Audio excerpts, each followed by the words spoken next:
Chapter 46, Village Chief. However, the figure flashed too quickly and disappeared before she could confirm. Yundong put down the curtains and asked the coachman to follow the child to the village chief's house.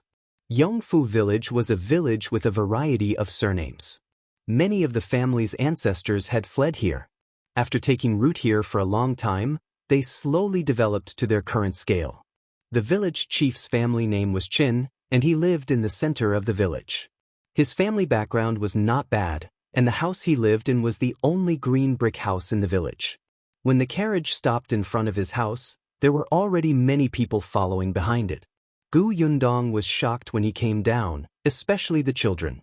They looked at her eagerly with an expression that said, "Do you have any more questions for me?" It was as if they would be able to earn sweets the moment she opened her mouth. The corners of Yundong's mouth twitched. After Madame Yang came down with a bag, he turned around and carried Yunshu and Yunka down. She asked the coachman to wait for her outside for the time being before knocking on the village chief's door.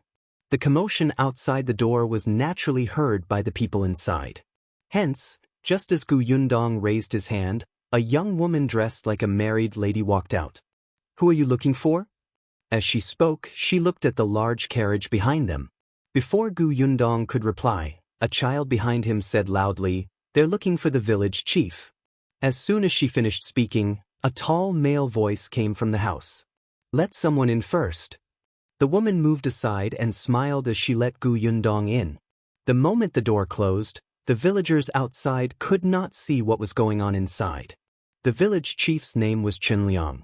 He was about 40 to 50 years old and was very thin. He did not put on any airs and looked quite easy to talk to. Yundong handed over the household registration document. Qingyuan narrowed his eyes and stared at it for a long time before nodding and saying, "The junior officer told me before that 3 families want to settle down here in our village. The other 2 families came over a few days ago. I thought you should be here soon."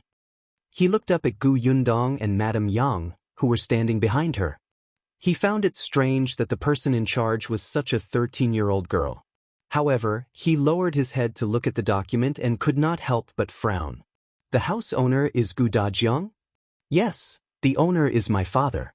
It's just that he got separated from us when we were escaping from the wilderness. If he went missing, the government usually thinks that he has already..." Qingyuan stopped mid-sentence. Most people who went missing on the way to escape were dead. There were rules in the government for these things, but the document still wrote Daoist, which meant that this girl had already talked about the matter in the government. Since that was the case, he would just follow the documents. "All right, I understand."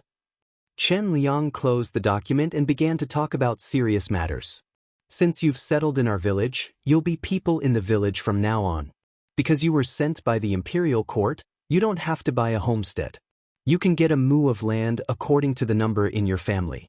If you think it's too small, you can buy more." It was because the new emperor was benevolent and gave special treatment to the refugees who were affected this time. However, you can't choose the location of the homestead. There are only 3 in total. Moreover, you came the latest and the other 2 have already chosen. You can go and take a look later. If you feel that the location is not good and want to buy another place, you can tell me. If you're satisfied, then find someone to build the house as soon as possible. It's almost winter. If you don't hurry, it'll be difficult to do. Also, before the house is built, you can stay in the villagers' houses. You have to give them some rent. Of course. Yundong had also considered it. Chapter 47, Cold-Blooded Wolf Whelps. Qingyuan was very satisfied with her attitude. She was reasonable. Hence, she subconsciously lowered her voice. If you don't want to live in the village, you can rent a house in town. It's the same. Before you, a family lived in town. It's just a little troublesome to go back and forth. I'll stay in the village. Since she was going to build a house, she would definitely have to visit the homestead often. Not to mention that it was far from town, even her brother and sister would not follow her back and forth. Qingyuan slapped his thigh. "All right, then you'll stay in the village. One originally thought that since you're a family, you can live in an empty room of a family. Now that your father isn't around, it's not very convenient. How about this? My sister-in-law has an empty house. her man is gone, and she and her daughter are the only ones living in their house. You can take care of each other when you go over. They'll give you 200 copper coins a month. What do you think? Gu Yundong thought about it. The main reason was that they had too little choice. There was probably no place to live other than the widow's house. She was unfamiliar with this village. It was unrealistic for her to choose for herself. 200 copper coins won't be a problem, but can I take a look at the house over there first? Chen Liang nodded. Sure. Second daughter-in-law, bring Miss Gu over and let your aunt know. The young woman who came to open the door immediately replied, Got it, father. Miss, follow me. Gu Yundong asked Madame Yang and the other two to wait for her here while she went over. As soon as she left, Chen Liang's wife, Madame Zhou, could not help but whisper, Why did you ask her to stay with second sister-in-law? What's wrong? Isn't it quite good? Second sister-in-law lives with Yulan. There are no adult males in the Gu family. No one will gossip if they live there. Second sister-in-law can also earn a rent. But second sister-in-law's personality, what personality?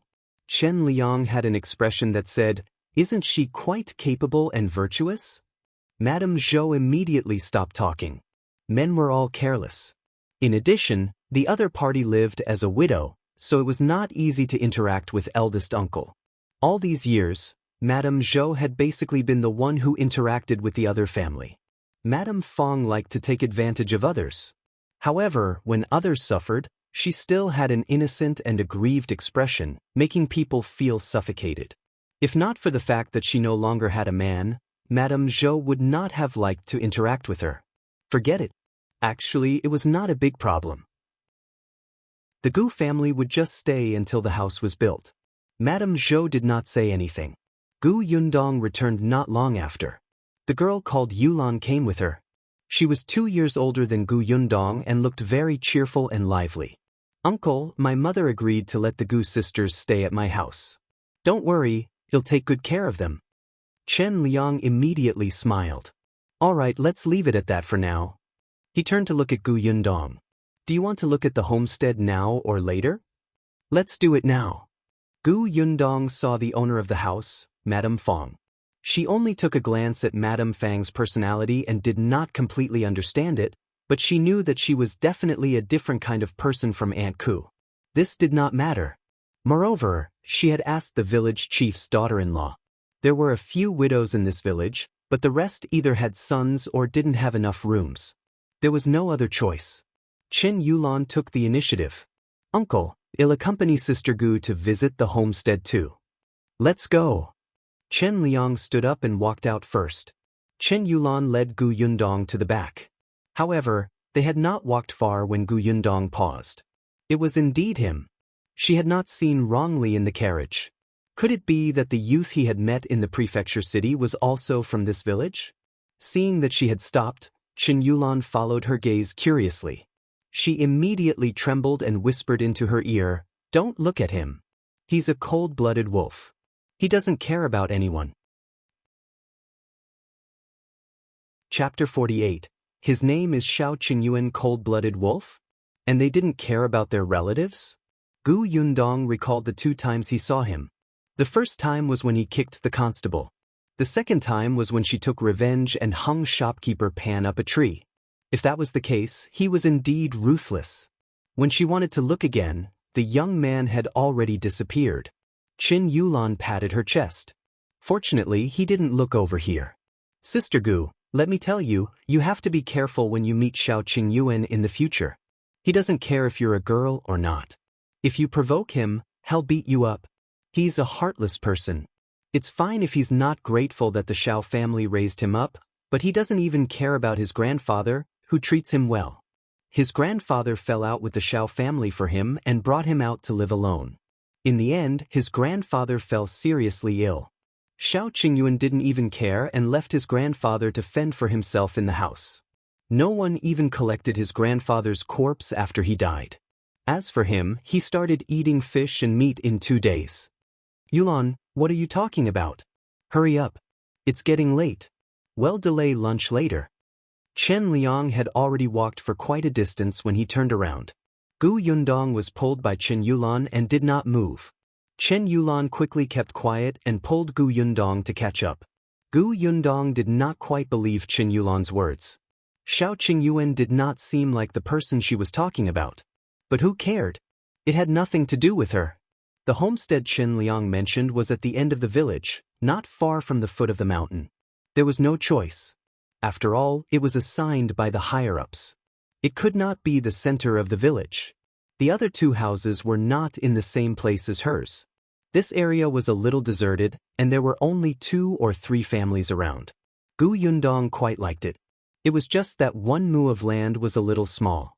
Although it was extremely expensive to buy a house that was 100 square meters in the modern era, and 1 mu of land was more than 600 square meters, Gu Yundong wanted to build a large courtyard here. He could plant some things in the future, and it would be best if everyone had a room. Even if they didn't need it very big now, there would be times when they needed it in the future. She walked around the homestead before walking up to the village chief and saying, "Want to buy another mu in that direction. How much silver does it cost?" Chen Liang was a little surprised. There were only 4 of them at the moment. Was there a need for it to be so big? However, since they wanted to buy it, there was naturally no problem. Chen Yulan's eyes lit up and she looked at Gu Yundong eagerly. The location here is rather remote. If it's a mu of land, let's make it 5 taels of silver. If it was the center of the village, this price would not be the same. Okay. Since they had already decided on the location, Chen Liang brought Gu Yundong back. This time, everyone in the village knew that Gu Yundong had fled to this place. The way they looked at her changed. It was no longer the envious and fearful expression they had when they saw the big carriage. Instead, there was a hint of sympathy and disdain. The children who were originally surrounding the carriage and watching curiously were also brought home by their own adults. Some of them even muttered before they left, "So it's a rented carriage." One thought it was a rich family. They're putting on airs and pretending to be young people from rich families. No wonder they only gave 1 piece of candy and made the other children run with them. They're really stingy. Gu Yundong did not hear that. She had already entered the village chief's house and bought the mu of land. The village chief would settle the deed another day. "There's one more thing I want to trouble you with, village chief." Chen Liang accepted the silver and let her sit. "Go ahead." Chapter 49. Preparing to build a house. "It's about building the house," Gu Yundong said. "I've just arrived, so I don't know who's familiar with this place. So I want to trouble the village chief to help me find a reliable person. The salary is 40 copper coins a day. I want to provide food for them." She had asked around. Usually, the construction of houses here cost 30 copper coins a day, but they had to pay for the lunch. She was living in a widow's house now, so it was not convenient. "It's not a problem for me to help you find constructors." Chen Liang frowned slightly. "I'm just afraid that you won't be satisfied." "What are you talking about?" "The village chief will definitely find the most suitable people. If I were to do it myself, one would really be clueless and wouldn't even know that one had been scammed. However, one might have more requests. Please help me communicate with them to avoid any unhappiness. This is 2 taels of silver. It's the fee for your help." Gu Yundong took out a piece of silver and handed it over. Chen Liang immediately declined her. "What are you doing?" "I'm the village chief of Yongfu village. I'll help you find a few people." "How can I accept your silver?" "You can't say that. Although you're the village chief, one can't push everything onto you and ask you to help, right? You know that my father isn't around. It's not convenient for a young lady like me to do many things, and they might not listen to me. If you help me find someone, you have to communicate with them, and you have to help me supervise them in the future. This isn't within the responsibility of the village chief. I can't let you help me do so many things, right? Then what kind of person am I? If you don't accept this fee, then I can forget about building my house." "Hey, you little girl," Chen Liang didn't even know that this young lady was so good at doing things. There was no one else in the central room. Other than him, there was only his wife, Madame Zhou. After hesitating for a moment, he still accepted the silver. "All right, don't worry and leave this to me. Take this silver as your payment for my service." "Thank you, Uncle Chen." Gu Yundong changed his words and smiled. One have to go back and think about how the house should look like. Can I give you the blueprint tomorrow? Alright, I'll look for someone in the afternoon. Come and meet me tomorrow morning and we can start work. Gu Yundong said a few more words to Qingyuan. Seeing that it was getting late, she left a bag of pastries that she had bought from the county this morning and brought the three of them out. The carriage followed behind them and pulled the things to the rented place. As soon as they left, Madame Zhou opened the bag on the table. When she saw that it was the famous date cake in the county, she was even more satisfied. This young lady is much more sensible than the previous two families. The Wang family and the He family talked nicely, saying that the village chief had the ability to help. In the end, you found someone for them, but they're still unsatisfied. It's as if you've gained something from it. They say that it's not easy for them to come all the way here because they're poor. They keep pressing down on your salary. 20 copper coins a day is too much. Now, people are not willing to help them build it. They've been here for 5 to 6 days, but they haven't found anyone. I reckon that by the time the Gu family's house is built, their houses haven't even appeared. Chen Liang actually liked the Gu family more. Even without 2 taels of silver, he felt that this young lattice words were better. He was willing to help her. However, he still scolded Madame Zhou. She won't see the workers until tomorrow. The Gu family might not be satisfied with the people one find. Don't talk nonsense. Regardless of whether she's satisfied or not, she has given us pastries and silver in advance. As for the other 2 families, they didn't even thank us. With this comparison, Chen Liang really had nothing to say. Moreover, the Gu family had given him money without even seeing the workers. This meant that they trusted him. Chen Liang felt quite happy. Chapter 50, House Model. And yet, Gu Yundong did not trust him. She trusted Niekong. Back then, her main requirement was that the village chief's character was passable. Although Chen Liang had his own thoughts, he was very reliable about big matters. He would definitely not cheat her when it came to building a house. It was normal for humans to have little thoughts. Now, as long as she planned the structure of the house as soon as possible, those people could start to work as soon as possible and move in. When they arrived at the Qin family's second branch, Gu Yundong took down all the things in the carriage. Qin Yulan enthusiastically helped her move them. There were not many things. There were only 2 baskets. She did not need Qin Yulan's help at all. Gu Yundong and Madame Yang each took one. Then she paid the coachman and let him leave. The Chen family's second branch was not far from the village chief's house. There was a small courtyard. There were only the mother and daughter at home, but it was quite clean. Madame Fong looked like a very weak woman with a faint smile. As soon as she saw them enter, she pulled Madame Yang to talk. Madame Yang did not know her and was shocked. She immediately hid behind Gu Yundong. Gu Yundong smiled at Madame Fong. My mother is timid and not used to interacting with strangers. Aunt Fong, you can tell me anything. Madame Fong could also tell that something was wrong with Madame Yang. She smiled and nodded. Gu Yundong took everything to her room and also brought a small bag of date cakes to Qingyuan to thank her for her help today. She then said that she was a little tired and wanted to go back to her room to rest. Qingyuan took the date cake and went to Madame Fang's house. As soon as she entered, her smile disappeared and her face darkened. To think that one was so busy. She didn't give us as much date cake as she gave Uncle and the others. Who is she looking down on? Isn't she bullying us orphans and widows? Madame Fong opened the date cake and ate it. Alright, they still have to live with us for a long time in the future.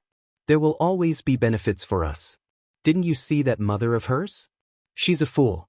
She even said that she's timid. Later, well coaxed that Madame Yang to find some food or other good things for us. I think they must have some family background. By the way, let's not cook tonight.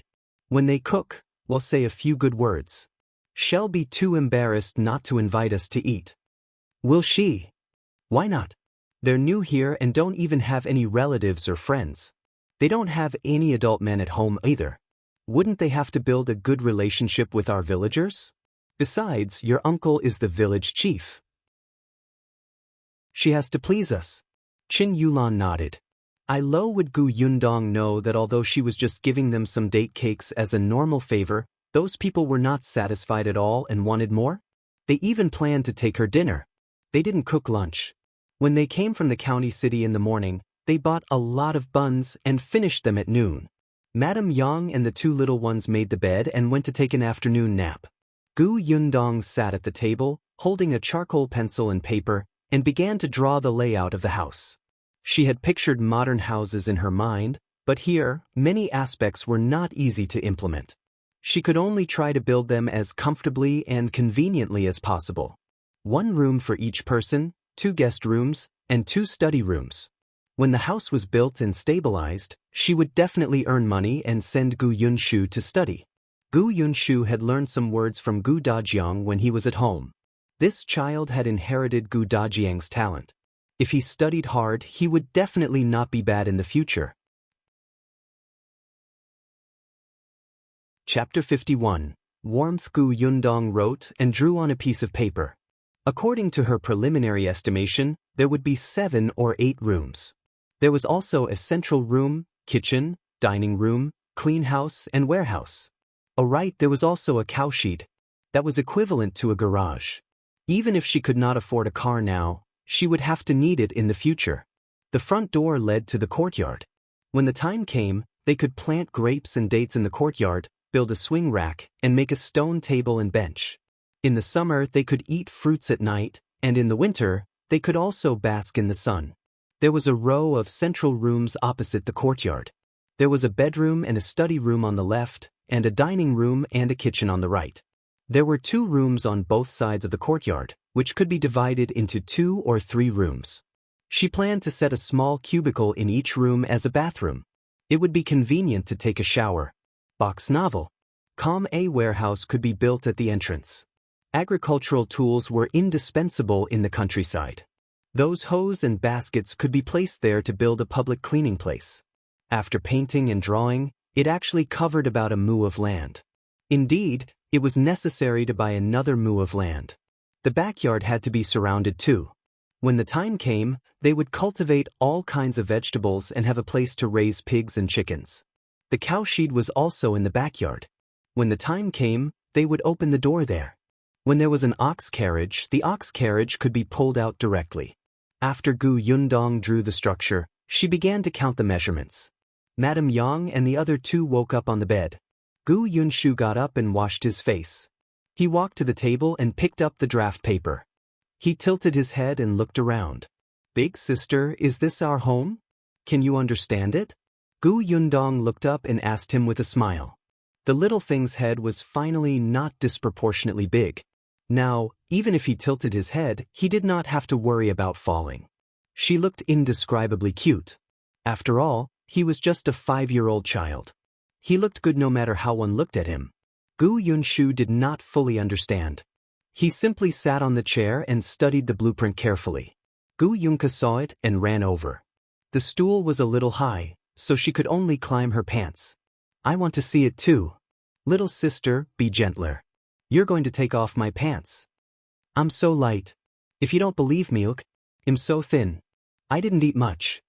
Gu Yunka was dissatisfied. Her brother had been saying that she ate too much recently and that she would be a fat girl in the future. She didn't even want to like him anymore.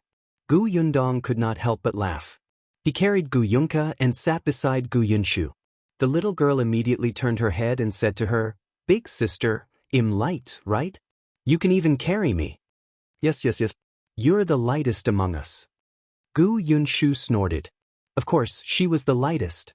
How heavy could a 3-year-old be? Gu Yunk's little head had already leaned over. She could not understand it. She only saw square black lines and frames. She could not read, and she knew nothing about what was written on it. She raised her confused face and looked at Gu Yunshu. Gu Yunshu simply pondered as she explained to her. Seeing that he was right, Gu Yundong did not say anything and simply lowered his head to continue drawing. In addition to drawing the basic house pattern, there were also some details that had to be drawn clearly, lest it was unclear when the time came. Madame Yang was tidying up at the side. The atmosphere in the room was warm and calm. However, this warmth was broken after 2 hours. Just as Gu Yundong was engrossed in painting, Qingyuan came to knock on the door. Chapter 52. Who takes advantage of whom? Sister Yundong. Her voice was still a little loud. Gu Yundong could not help but frown. He put down his pen in frustration and asked loudly, "What's the matter?" "It's getting late. My mother said that if you want to cook dinner, one should help you." "Yes, help her by telling her where to fetch the firewood and water." Gu Yundong looked at the sky. It was already 4 p.m. It was still too early for her. In addition, she had yet to finish painting. If it was any later, the sky would turn dark. Now that there were no electric lights, the oil lamp was too dark, so she had to finish it while the sky was still bright. Box novel. "Come hence," she said to Qingyuan, who was at the door. "We ate late at noon. We're not hungry yet. You guys can cook first. Well, eat later. One still have something to do first."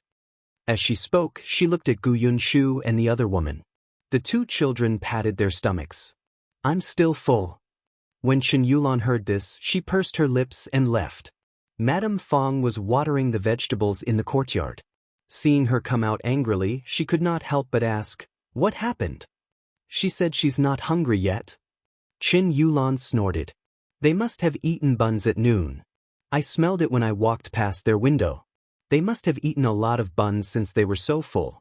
They don't even know how to share the buns with the two of us. They really don't know how to be human." As she spoke, she raised her head and asked Madame Fong, "Do you think she's thinking of taking advantage of us so she won't cook? Shall let the two children come over to beg when we eat?" Madame Fang's eyes flashed. "Now that you mention it, it makes sense. They fled here. One heard that those refugees have nothing to eat on the way. Even if they have money, they have nowhere to use it. They only ask others for food. Perhaps they all have the habit of using two children to take advantage. So what do we do? Let's wait. I want to see whole starve first. They have children. Yes, if they ask us for a few dishes, well, let them pay. The price will be high. They have money." Gu Yundong did not know that although she was just a little late for dinner, the mother and daughter could come up with a scheme. She was already at the finishing stage and drew for another hour. When the sky darkened and Madame Yang lit an oil lamp, she stopped. She exhaled and rubbed her shoulders. She packed up the sketches and put them away before saying to them, "It's getting late. We didn't bring much food. There are still dumplings that we made at Auntie Kess' house yesterday morning. How about we eat dumplings tonight?" The dumplings had already been steamed, and the weather was relatively cool now. They would not turn bad even if they were kept for 2 days. Moreover, she had been hiding the dumplings in her space to preserve the freshness. Actually, Madame Yang could cook. It was just that they had just arrived in an unfamiliar place. The mother and daughter were not as straightforward as Aunt Ku. Madame Yang would panic, so Gu Yundong did not let her out for the time being. When they heard that they were going to eat dumplings, the three of them could not help but swallow their saliva. Although they had already eaten dumplings twice at Aunt Kess' house, they still wanted to eat them. "I want to eat 2 bowls," Gu Yunka said. Gu Yundong took the dumplings and went out. Madame Yang helped her start the fire.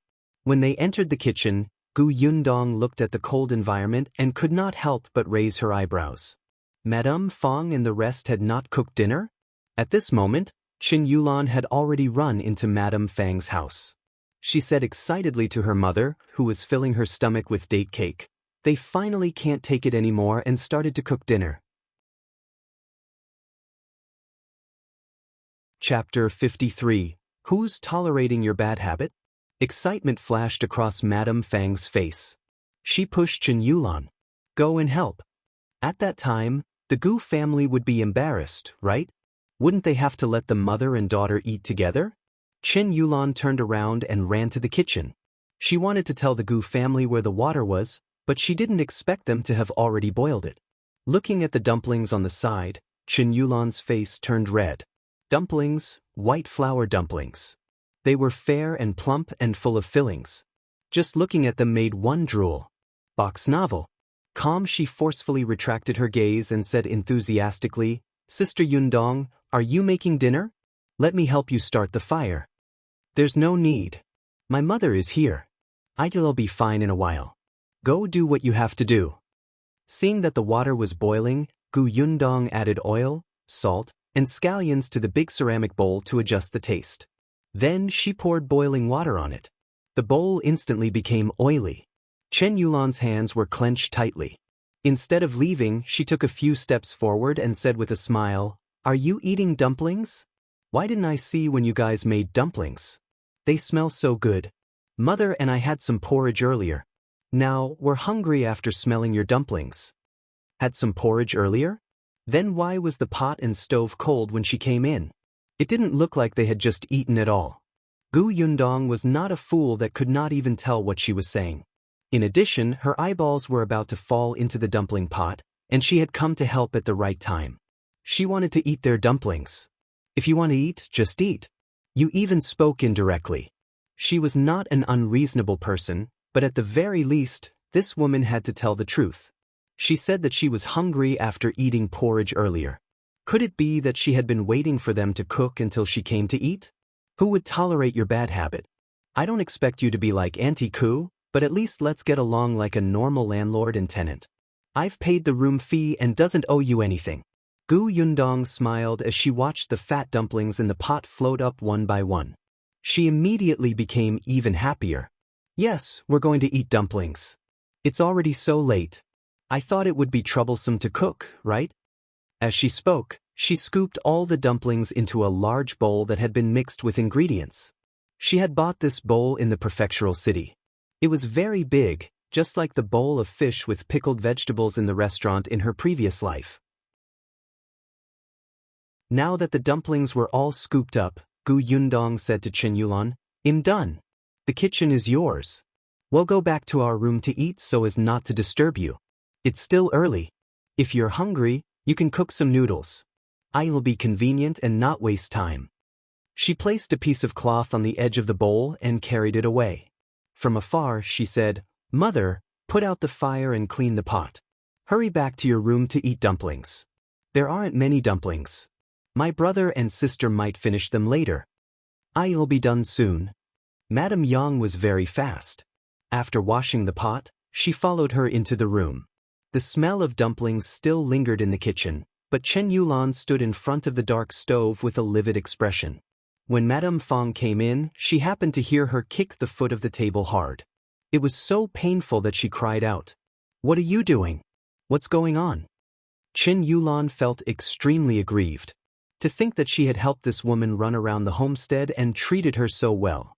She had even kindly told her to stay away from Shao Qingyuan and not to offend anyone in the village who was a chatterbox. In the end, this Yundong was an ingrate with no conscience. Chapter 54. Feng Dan and Mother, let them leave tomorrow. We won't let them stay in our house anymore. Madame Feng patted her. What nonsense are you talking about? We've already accepted the money. How can you not let him stay? If you really chase him away, it'll be difficult to explain to your uncle. But she doesn't know what's good for her.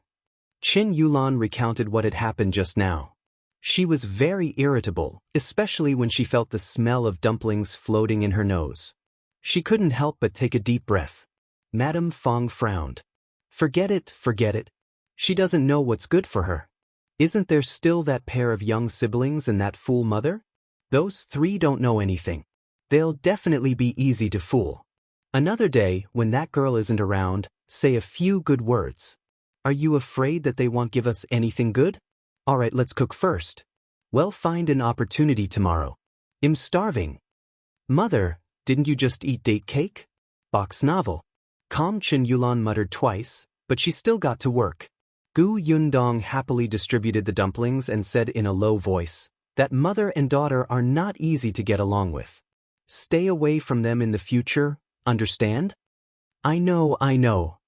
Yunshu nodded repeatedly as he ate. I'm a man. It's not good for me to be too close to them.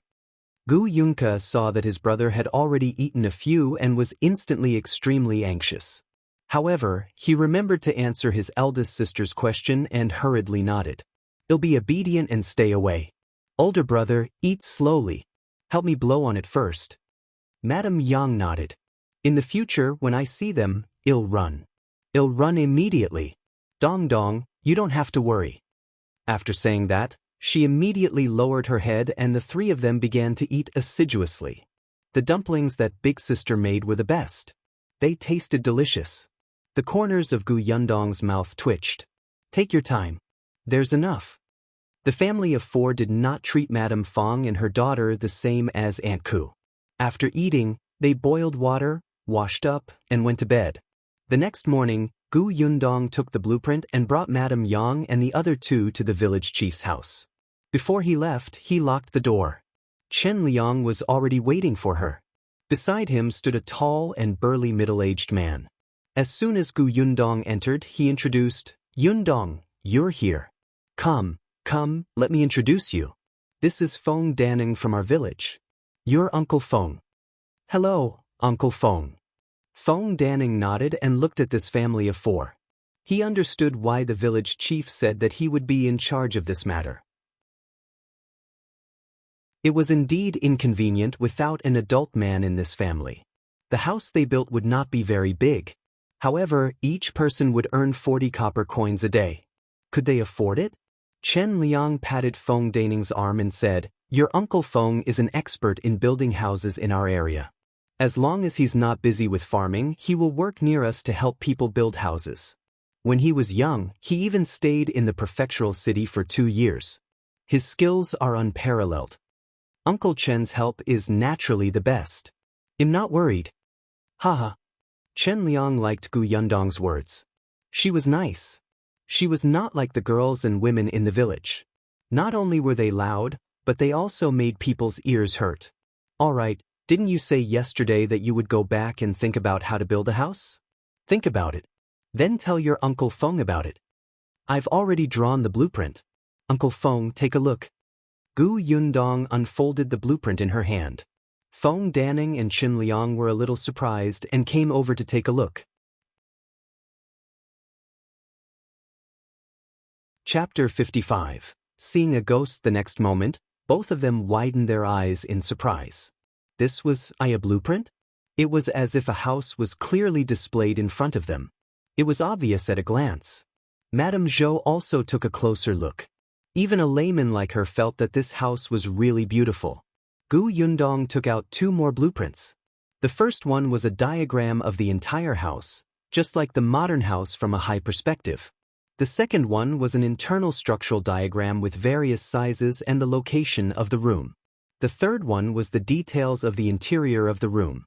After looking at the 3 blueprints, both Feng Danning and Chen Liang could not help but swallow hard. Box novel. Yundong, this was drawn by you?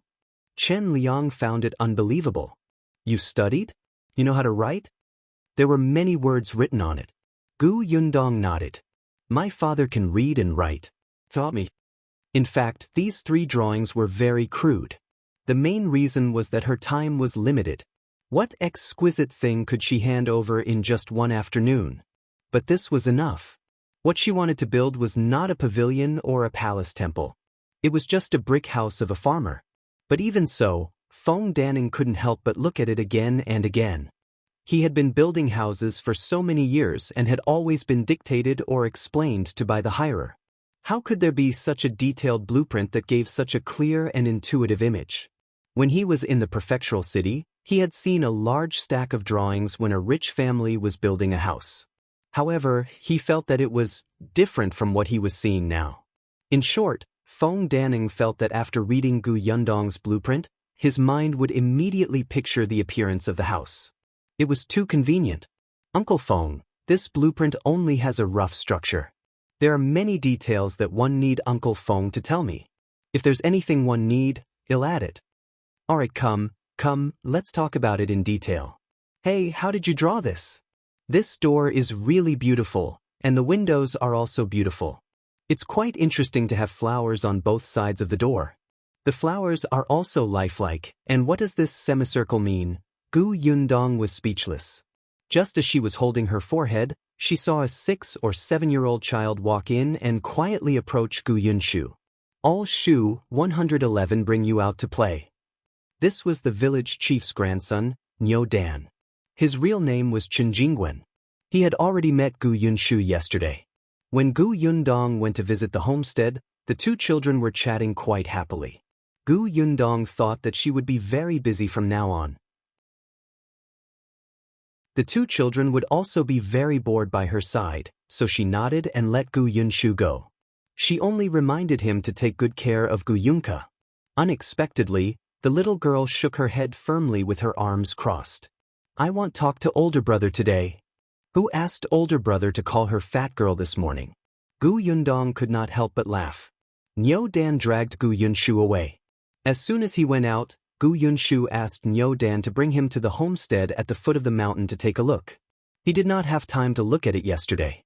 Niu Dan familiarly led him to the place. In the future, if your family is here, it will be easy to go up the mountain. Let me tell you, there are rabbits and pheasants on our mountain. Last time, my brother caught 2 pheasants and roasted them. Unfortunately, I couldn't catch them. My sister is very powerful. She will definitely be able to catch them. Then the next time your eldest sister catches them, you'll go to your house to eat. Okay. Hey, isn't this the young master from yesterday? Just as the two of them were fantasizing about the future, they heard a discordant voice behind them. They turned around and saw 4 or 5 children in their teens standing behind them. One of them pointed at Gu Yunshu and said, Hey, you have candy on you, right? Take it out for us to eat. Hurry up. Was this person a bandit? Big Sister had said that one had to be as cold and heartless as the autumn wind sweeping away fallen leaves when dealing with bandits. Gu Yunshu pulled a long face, but before he could be heartless, the 4 or 5 children suddenly stared behind him with expressions as if they had seen a ghost. Chapter 56. Never thought of helping you. Gu Yunshu turned around in confusion and saw a young man standing behind them with a gloomy expression. His eyes were cold, as if they had disturbed his rest. However, this person seemed to have been seen somewhere before. He poked his head hard, but before he could figure it out, the children suddenly screamed, Wolf cub, run. As soon as he said this, everyone dispersed. Gu Yunshu was still standing on the spot, not understanding what the wolf cub meant. Niu Dan beside him was a little afraid, but Gu Yunshu was brought out by him. He could not leave him alone, so he was very strong and did not move his legs. Box novel. Calm, however, he secretly tugged at his hand and whispered, Let's leave quickly too. Why? Gu Yunshu was puzzled. Isn't it good that they were scared away? Then they won't snatch my things. But I'm also scared. Niu Dan quietly raised his head to look at Qingyuan's face. When he met his eyes, his body could not help but tremble. Gu Yunshu had already remembered who he was. He immediately walked quickly to Qingyuan. It's you. Why you here? Are you also from this village? What a coincidence. I'll also be a villager in the future. This is the homestead we just confirmed. Eldest sister said that we can build a house soon. This will be my home in the future. Where is your home? Was it too late for him to pretend not to know him and run with the children just now? Qingyuan looked at the little kid in front of him. What's your name? Niu Dan stood rooted to the ground and did not dare to move.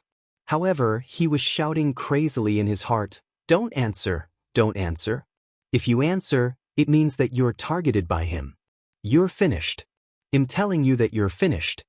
And yet, my name is Gu Yunshu, Gu Yunshu said very seriously. Thank you for helping us scare away those child bandits just now. Qingyuan sneered. One never thought of helping you. It was just a coincidence. Although you might not have thought about it, it was indeed because of you that they ran away and didn't find trouble with me. One was the one who benefited. My eldest sister said that this is considered, well, indirect help. Indirect help? Qingyuan was deep in thought. Last time in the prefecture capital, the 2 constables had also seen the girl, so they did not cause trouble for him. It was especially similar to the current situation. Qingyuan did not say anything else and turned to leave. Gu Yunshu still wanted to follow him and chat with him. He had just taken a step when he was pulled back by Niu Dan. He called out to him softly and firmly, Come back. Gu Yunshu was only a little slower, but Qingyuan had already turned the intersection in large strides and disappeared. Gu Yunshu was very regretful. Why are you holding me back? I haven't finished speaking. You know him? Speaking of this, Gu Yunshu was a little excited. You don't know. Last time I saw him kick out like this. He directly knocked over a constable. Hiss. Nyo Dan sucked in a cold breath. He actually dared to hit the constable? As expected, a wolf cub is indeed a wolf cub. A wolf cub? Why do you all call him a wolf cub? And you all look very afraid of him. Isn't he quite handsome? Could it be that these people had a problem with their aesthetic taste, as eldest sister had said? Then what should he do? He thought that he was quite handsome. Would the people here think that he was ugly? Chapter 57. Shao Qingyuan teaches the brats a lesson. Gu Yunshu touched his little face. Nyo Dan had already pulled him back. As he walked, he explained to him, in the beginning, the adults called him a wolf cub. I don't understand why. I asked my mother and grandmother, but they just told me not to ask. Speaking of this, he was a little dissatisfied. Everyone treated him as a brat. He was already 7 years old, okay? I'm afraid of him because, speaking of this, Nyo Dan couldn't help but shiver. Once, I saw him with my own eyes. I saw him throw Go Dan into the water. Oh! Gu Yunshu was stunned. Who is Go Dan? Was that the main point? That was obviously not the case. Box novel. Calm Nyo Dan was a little resentful, but with his interruption, the fear in his heart decreased a lot. Go Dan is the son of the Gao family at the village entrance. He's the same age as me. Once, he scolded the wolf cub and asked the big dog at home to bite him. He said that he would let the wolf cub compete with the dog to see who was stronger. In the end, the big dog was injured by a kick and Go Dan was thrown into the river. When Go Dan couldn't breathe, this guy went down to save him.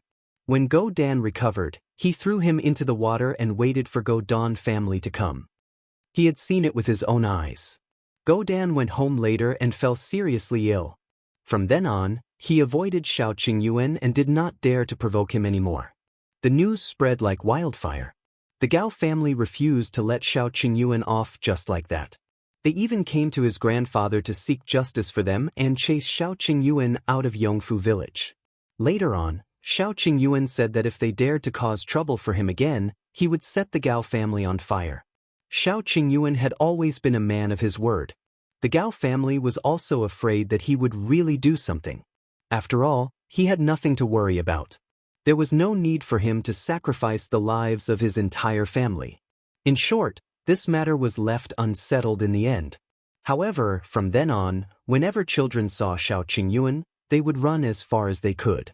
Don't you think this person is scary? Nyo Dan said to Gu Yunshu, in the future, you have to walk further away when you see him.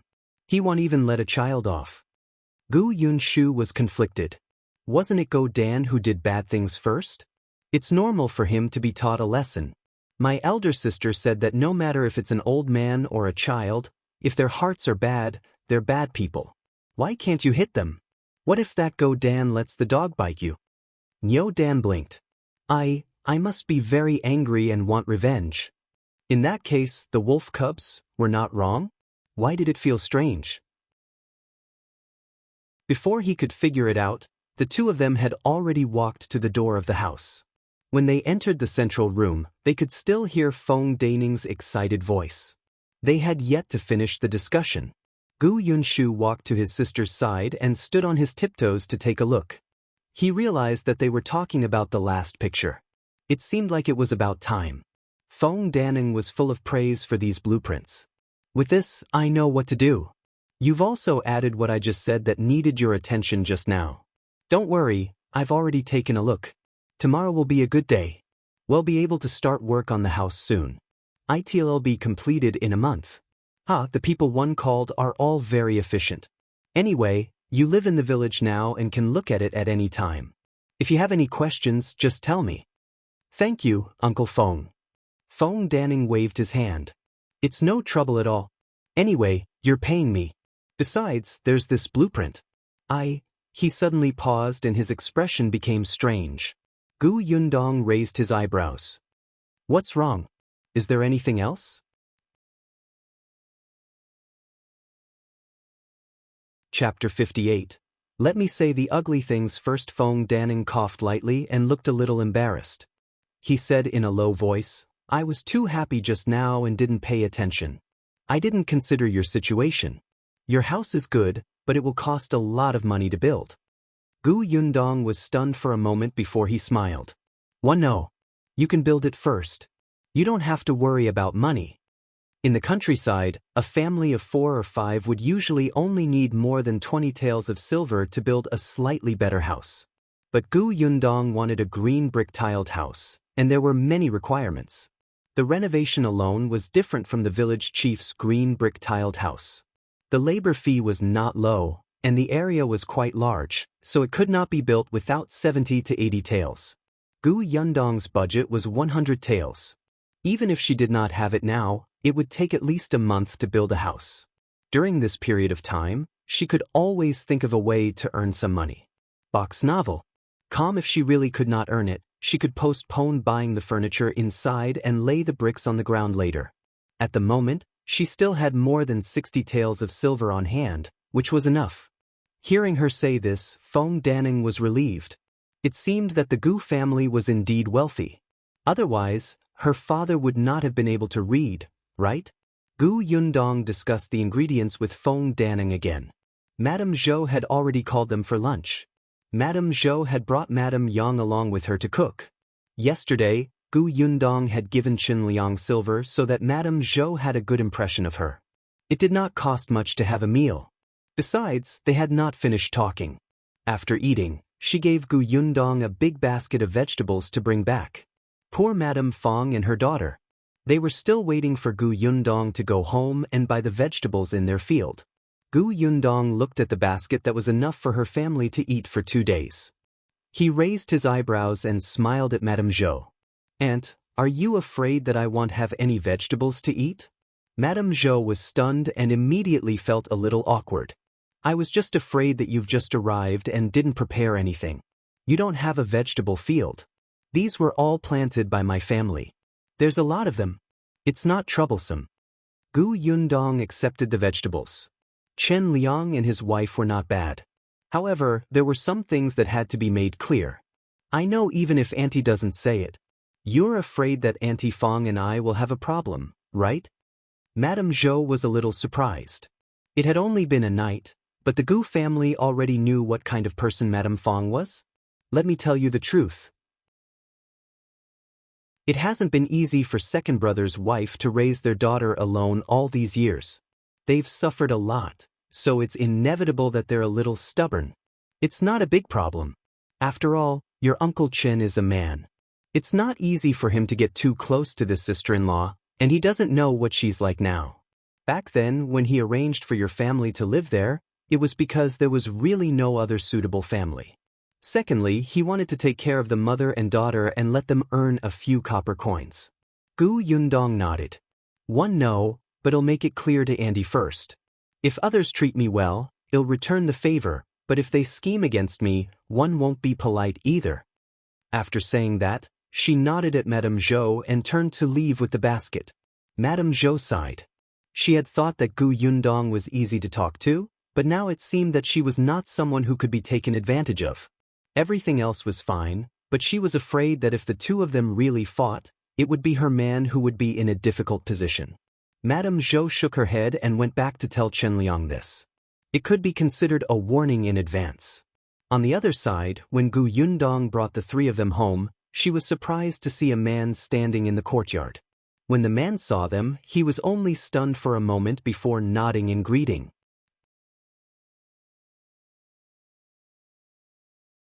Chapter 59. Source of income. At this moment, Madame Feng walked out.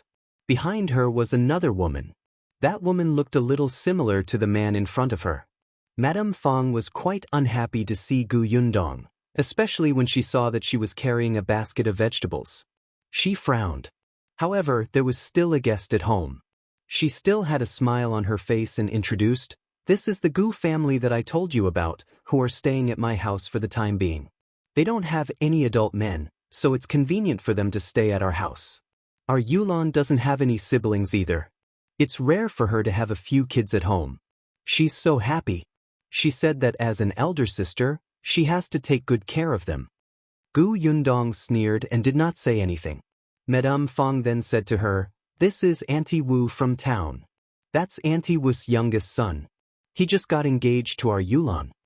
When she mentioned town, Madame Fang's face was filled with a sense of superiority. Gu Yundong greeted Aunt Wu and returned to her room. Auntie Wu frowned. "Why is she so rude?" Sigh. Madame Fong sighed.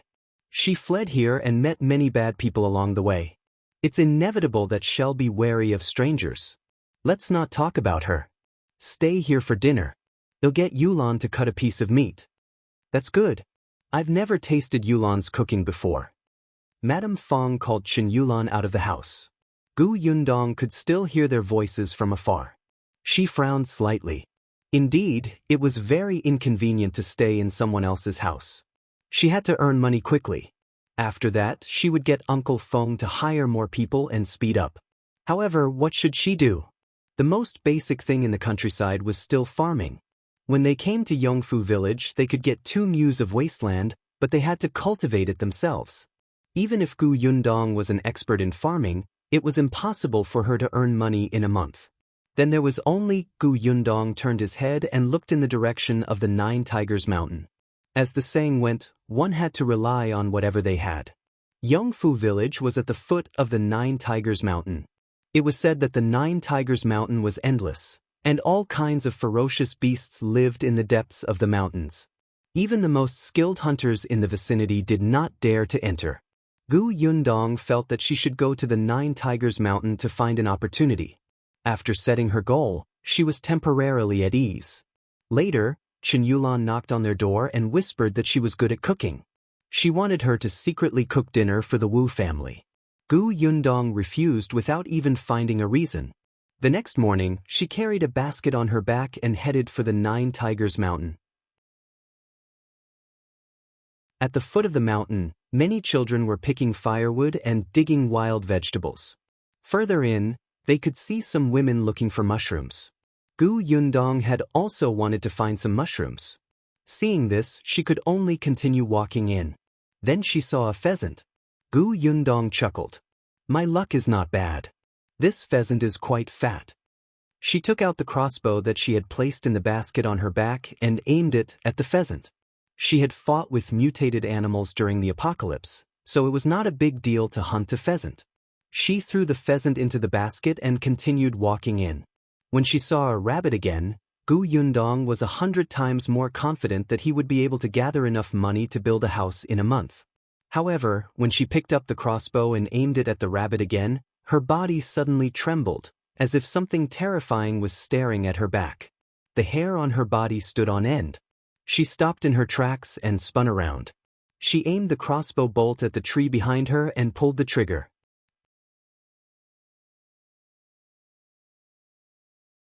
Chapter 60, targeted by Shao Qingyuan. However, in the next moment, her eyes widened. The arrow suddenly turned in another direction, and with a swish, the arrowhead finally nailed into another tree. Gu Yundong heaved a sigh of relief and looked up at the man squatting on the tree. "What are you doing here?" If she hadn't reacted quickly, the arrow would have pierced through his head. "Why didn't you say anything? I almost injured you by accident." Shao Qingyuan's gaze landed on the crossbow in her hand. He quickly retracted his gaze and looked at the girl's face again. He did not say anything. Gu Yundong raised her eyebrows and said, "Yesterday, my brother came back and said that you saved him and did not let anyone bully him." "Thank you." Shao Qingyuan still did not speak. He squatted on the tree and did not move. This time, Gu Yundong finally understood why people called him a wolf cub. This person looked at people like a wolf with a glint in his eyes. It was as if in his eyes, you were prey with nowhere to run. He did not speak, and Gu Yundong would not ask for a rebuff.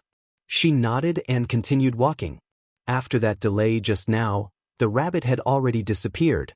Only when Gu Yundong's figure gradually disappeared into the distance did Shao Qingyuan jump down from the tree. Gu Yundong was not very familiar with the 9 Tigers Mountain and did not have much hunting experience. After the apocalypse, animals had all mutated, so their habits and footprints were naturally different. Moreover, fighting mutated animals was basically a teamwork, and others were responsible for determining the direction. Therefore, she could not rely on the traces of animals on the road to determine which side had prey. She could only rely on her senses. However, after walking for a while, she felt a rustling sound behind her, as if someone was following her. As expected, when she turned around, she saw Shao Qingyuan walking over. Gu Yundong stood still and asked him, "Are you going up the mountain for hunting too? If you're going this way, I'll change my route." Seeing that he was silent, Gu Yundong took it as a tacit agreement and turned to walk to the other side. Unexpectedly, after taking a few steps, Shao Qingyuan's voice came from behind. "There's a wild boar cave not far ahead." Gu Yundong's eyes lit up. Wild boar? That was a big one. She would definitely earn a lot of silver if she sold it. Wait, a wild boar cave. There should be more than a wild boar inside. Her small arms and legs were not good enough. Moreover, she was not familiar with the terrain and was not confident. It was a little regretful, but Gu Yundong still turned her head and said to Shao Qingyu, "So you're here to tell me that there's danger over there?" "Thank you." This person was not like the wolf cub that others said. Look, he helped her brother yesterday and came to warn her today. Wasn't that quite a heartwarming action? It was probably because he didn't speak much that people misunderstood. No. Shao Qingyuan looked at her steadily. "I can't handle it alone. I want to work with you. The crossbow in your hand is quite useful. It should be able to help." Gu Yundong almost choked on her own saliva. So she was the one who had misunderstood. "I have a way to sell wild boars." "Well, split the money," Shao Qingyuan said. Gu Yundong was very tempted. Wild boars seemed to be able to seduce people. They swayed in front of her, making her lose interest in small shrimps like pheasants in the basket. She pursed her lips and lowered her head to think about it. Shao Qingyuan looked at the top of her head and smiled faintly.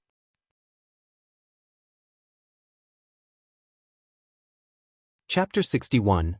Gu Yundong's impression. After a while, Gu Yundong gritted her teeth and said, "There's no problem with cooperation, but how confident are you?" "There are a few wild boars in the wild boar cave."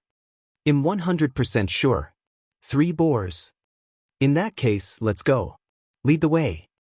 Gu Yundong was eager to give it a try. There were 3 wild boars. She would earn a lot of money if she sold them. Shao Qingyuan nodded and walked forward. Gu Yundong followed behind at a moderate distance. With Shao Qingyuan leading the way and cutting down the weeds along the way, Gu Yundong walked exceptionally smoothly. Moreover, Shao Qingyuan did not walk fast. He maintained a certain distance from her. In fact, this person was quite careful. After walking for a while, just as Gu Yundong thought that the two of them would reach their destination in silence, Shao Qingyuan suddenly stopped. When she approached, he pursed his lips slightly and asked, "Aren't you afraid of me?" Gu Yundong was stunned. "Why should one be afraid of you? You should have heard the rumors in the village." She still spoke to him even after hearing the rumors. There was no fear in her eyes, nor did she tell her brother to stay away from him. She even dared to enter the mountains alone to hunt wild boars with him. She was even bolder than he had imagined. Gu Yundong suddenly understood. "You mean everyone says that you're an ungrateful wolf cub?" She felt that he was indeed a wolf cub. As for not being grateful, that was debatable. Actually, Gu Yundong did not quite believe it. Shao Qingyuan was speechless. She dared to be so straightforward in front of him. Wasn't she afraid that he would be angry and attack her? This was a mountain where there was not even a ghost. Gu Yundong walked forward slowly. Sigh, she still hoped that he could walk in front of him. It was too convenient for someone to open a path for her. However, he had the intention to chat, so she couldn't rush him. It was better to answer quickly so that she could follow behind. "I heard it from others. Perhaps one met you earlier than I heard the rumors and had some preconceived impressions." Shao Qingyuan was stunned. What impressions? He was inexplicably nervous when he asked this question. You repay kindness with kindness and grudge with grudge. He was very similar to her, so Gu Yundong naturally had a good impression of him. Hadn't she once been thought to be cold, unreasonable, and unlikable? Was she even a jinx? Shao Qingyuan suddenly stopped in his tracks. Repay kindness with kindness? It turned out that she had such a high evaluation of him. Back then, when they first met, he had been hitting people. Not to mention the time when he dealt with shopkeeper Pan, he had kicked the constable without a word. When ordinary women saw him, they would probably think that this kind of person did not know the immensity of heaven and earth. He was no different from a hooligan who was unruly. She should not have a good impression of him. Why did you stop? Gu Yundong took a few steps forward and happened to see a fork in the road. She did not know which way to go. She turned around and saw that he was still standing there. Shao Qingyuan raised his head and looked at her deeply before striding over. Left. Gu Yundong took the opportunity to say, "It's better if you lead the way. I'm not familiar with this place." Aya. She finally found an opportunity to follow behind. Shao Qingyuan lowered his head slightly. All right. Gu Yundong did not see it. There seemed to be a sparkle in his lowered eyes.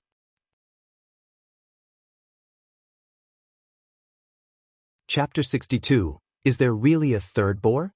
This time, Shao Qingyuan's movements were even more agile. The two of them walked for nearly half an hour before they finally saw the wild boar cave. Shao Qingyuan stopped Gu Yundong, who was about to move forward. Hide on that tree. You have a crossbow in your hand, which is suitable for long-range shooting. Allure the wild boars out later. I'll deal with the first two. You just have to keep an eye on the third one. You're dealing with two? Isn't that too dangerous? No, I know what to do, Shao Qingyuan said. He frowned slightly and said worriedly, Be careful. Gu Yundong nodded, turned around, and climbed up the tree. Shao Qingyuan looked up and saw that she had covered her figure with leaves. This tree trunk was thick enough and was not dangerous. He turned around and walked towards the wild boar cave. Gu Yundong watched as he skillfully approached the wild boar cave. Along the way, he squatted down. She did not know what trap he had set on the ground. Shao Qingyuan had used smoke to chase the wild boars out of the cave. As soon as the wild boars came out, he jumped up the tree. Gu Yundong watched attentively and ran out. Whoa, it was quite big. It weighed about 400 caddies. The second one also ran out. It was slightly smaller than the previous one, but it should be more than 300 caddies. Gu Yundong had been waiting for the third one, but no matter how she waited, it did not come out. On the other side, Shao Qingyuan waited until the first wild boar stepped into the noose he had set on the ground. Then he suddenly pulled and jumped down from the tree. The wild boar's front hooves were raised a few centimeters, as if half of its body was standing up, leaving only its two hooves on the ground. It began to struggle crazily, but the rope was firmly tied to the tree. Shao Qingyuan came over without stopping and stabbed the dagger into its neck. Roar! The wild boar cried out in pain as blood gushed out of its body. It glared angrily at Shao Qingyuan. Shao Qingyuan immediately took a big step back, but at this moment, another wild boar ran towards him. Shao Qingyuan was agile. He took a large piece of wood on the ground and smashed it on its head. The wild boar fainted for a moment and instantly became even more irritable and furious. It roared and rushed at him. Shao Qingyuan dodged left and right. The wild boar knocked down 2 trees in a row. Gu Yundong, who was hiding in the tree, could not wait for the third wild boar. She decisively adjusted the direction of the arrow and aimed it at the charging wild boar. However, it was fast. In addition, Shao Qingyuan would approach the wild boar from time to time to attack it, making it difficult to aim. Gu Yundong frowned, but Shao Qingyuan suddenly turned around and ran. The wild boar also chased after him. Gu Yundong was speechless. The man and the pig disappeared. Gu Yundong's gaze finally focused on the wild boar whose leg was still tied by a rope. It was still struggling crazily. However, it had been stabbed by Shao Qingyuan previously and was bleeding a lot now. It gradually lost its strength. Gu Yundong aimed her crossbow at it and shot it in the neck. The wild boar flailed twice more and finally fell to the ground weakly. Gu Yundong slid down from the tree and chased after Shao Qingyuan uneasily. Halfway through the chase, she saw Shao Qingyuan running back. There was no sign of the wild boar behind him. His body was stained with blood. It was unknown if it was his or the wild boar's. Are you hurt? Shao Qingyuan shook his head. No, that wild boar is already dead. I'll go back and deal with the first one. There's no need. I shot another arrow and it stopped moving. I haven't seen a third wild boar. Are there really 3? Gu Yundong asked suspiciously.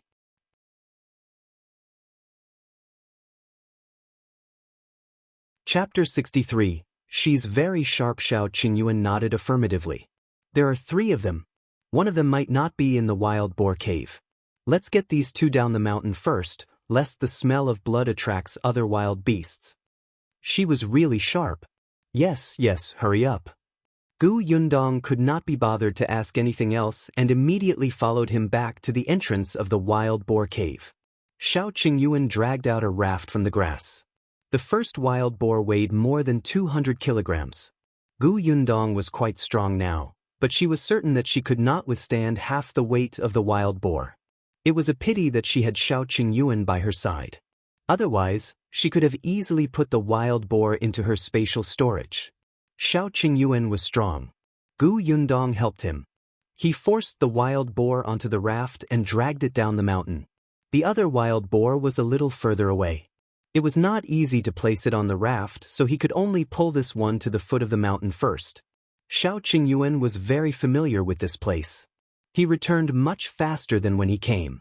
When he reached the foot of the mountain, he found a place where no one passed by. He asked Gu Yundong to guard the dead boar here while he dragged the other one. When Shao Qingyuan brought the wild boar over again, his body was drenched in sweat. He wiped it casually and said to Gu Yundong, "If such big wild boars are sent to town, we can only sell one at most. The price will be higher if we send it to the county. Are you going?" Gu Yundong looked at the 2 wild boars. It was all right to go to town, but it would take too much time to go to the county. She still could not let go of the 3 children at home. With this round trip and the time spent selling wild boars, she would probably be back at night. Moreover, to be honest, these 2 wild boars were killed by Shao Qingyuan. She felt a little guilty about taking the money from selling the wild boars. That was not right. She had at least helped him drag the raft and guard the wild boar, right? That was hard work. How could she push the hard work money away? After some thought, she handed the pheasant in the basket to Shao Qingyuan. "I won't go to the county. Help me sell this pheasant." "Okay." Shao Qingyuan did not say anything else. He took the pheasant and let Gu Yundong go back first. Gu Yundong was still a little worried. How was he going to send these 2 wild boars to the county? Her space was useless. She was so tired. Gu Yundong sighed and returned home. Only then did he realize that Madame Fang and her daughter were not around. Gu Yunshu said, "Auntie Fang's nephew is getting married." They went to the wedding banquet. Auntie Fang also said that she would only be back in 2 days. She asked us to help feed the chickens and pigs. Aunt Fang raised 3 chickens and a pig. She usually caught worms to feed the chickens and went to pick pig grass. Oh, this was acting first and reporting later. Gu Yundong sneered. "Yunshu, go to the village chief's house and tell Aunt Zhou." I've already spoken to her," Gu Yunshu said smugly. Actually, if Aunt Fang had said it nicely, he would not have minded helping. In the past, when he was in the Gu family, he had often gone out to gather pig grass. He could do these things. However, Auntie Fang's words made people dislike her. It was as if she was not asking them for help at all, but ordering them. Under Gu Yundong's influence during this period of time, Gu Yunshu would not give in to such people. Gu Yundong patted his head in satisfaction. She turned around and saw that Aunt Fang and Qingyuan had locked the door. The kitchen utensils were all sealed. Even the eggs in the urn had been moved away. She could not help but sneer. They were guarding against them like thieves, but they actually wanted their help? Dream on. However, since the mother and daughter were not around, Gu Yundong made a sumptuous dinner. Anyway, there was meat in her spatial storage. The sky had just turned dark when Shao Qingyuan came over.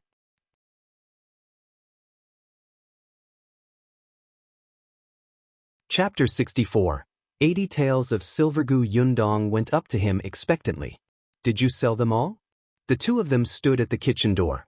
There was a shadow under the roof. If one did not look carefully, they would not be able to see the 2 of them standing here. Shao Qingyuan took out silver ingots. The 2 wild boars were sold for a total of 80 taels of silver. The price of the county's domestic pigs is 18 copper coins a catty. The wild boar is much more expensive, 80 copper coins. The smaller wild boar is 330 catties. I sold it to the restaurant.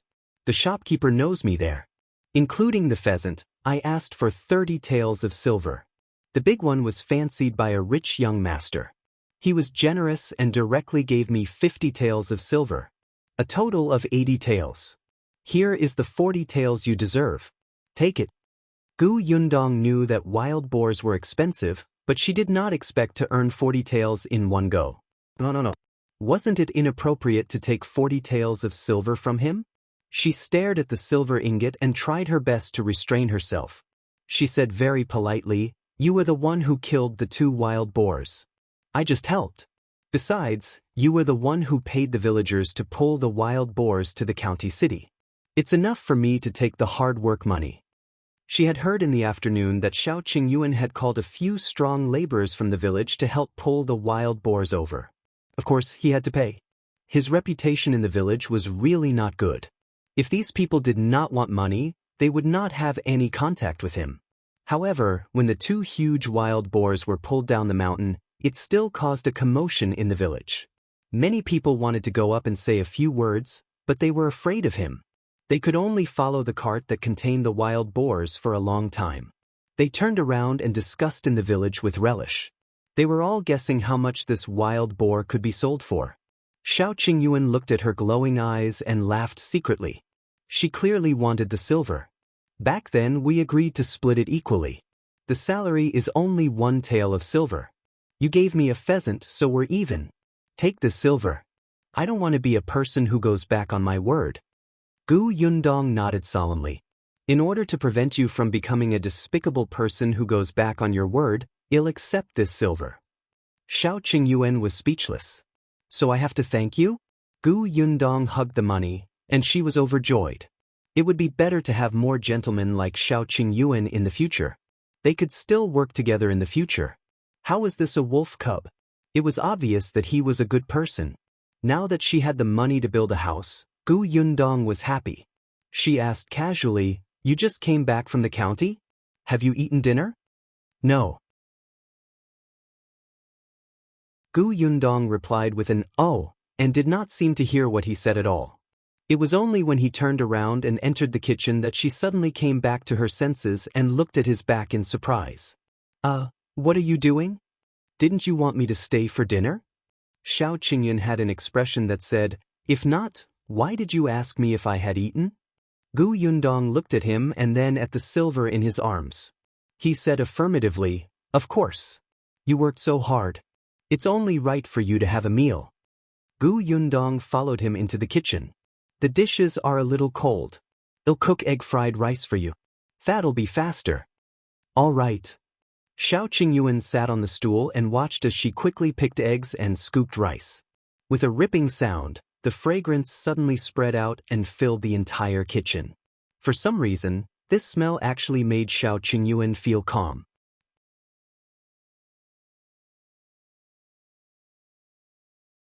Chapter 65. His previous surname was Li. This is my first time eating egg-fried rice. Qingyuan looked at the big bowl in front of him. The golden eggs and white rice grains were intertwined on it. The grains were distinct. Amidst the smoke, a rich smell kept drilling into his nose, making his appetite increase. Gu Yundong had just taken off her apron and was stunned when she heard that. Then she remembered that he had been treated as a wolf cub. She had heard a lot about Qingyuan in the past 2 days. Qingyuan was carried out of the 9 Tigers Mountain by his grandfather. It was said that he was a newborn baby at that time. At that time, there was the corpse of a wolf beside him. It was unknown how it died. His grandfather's surname was Li.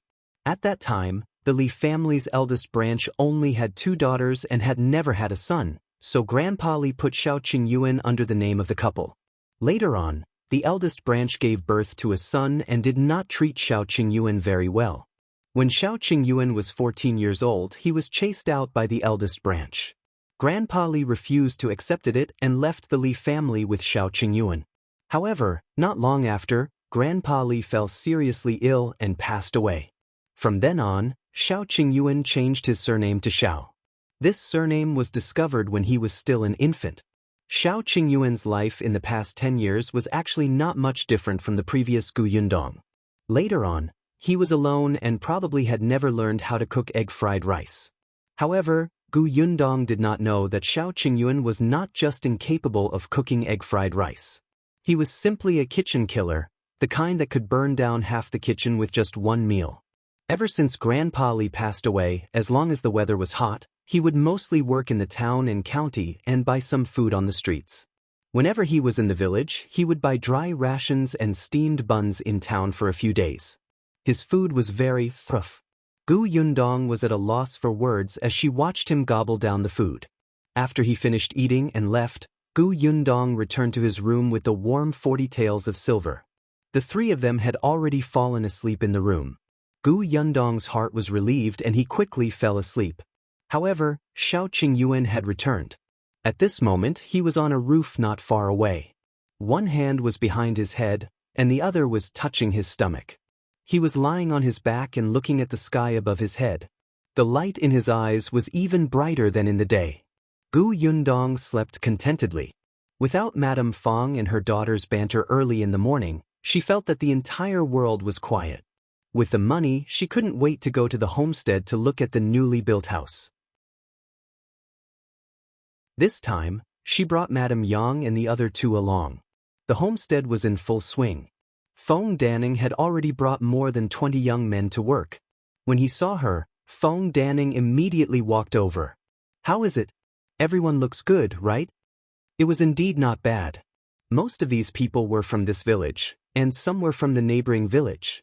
They were all hired by Fong Danning. Yundong offered a high price, so the people who came were naturally happy. Most people only paid 30 copper coins a day to build a house. Although lunch was included, they only ate boiled cabbage and plain steamed buns. How could these be worth 10 copper coins?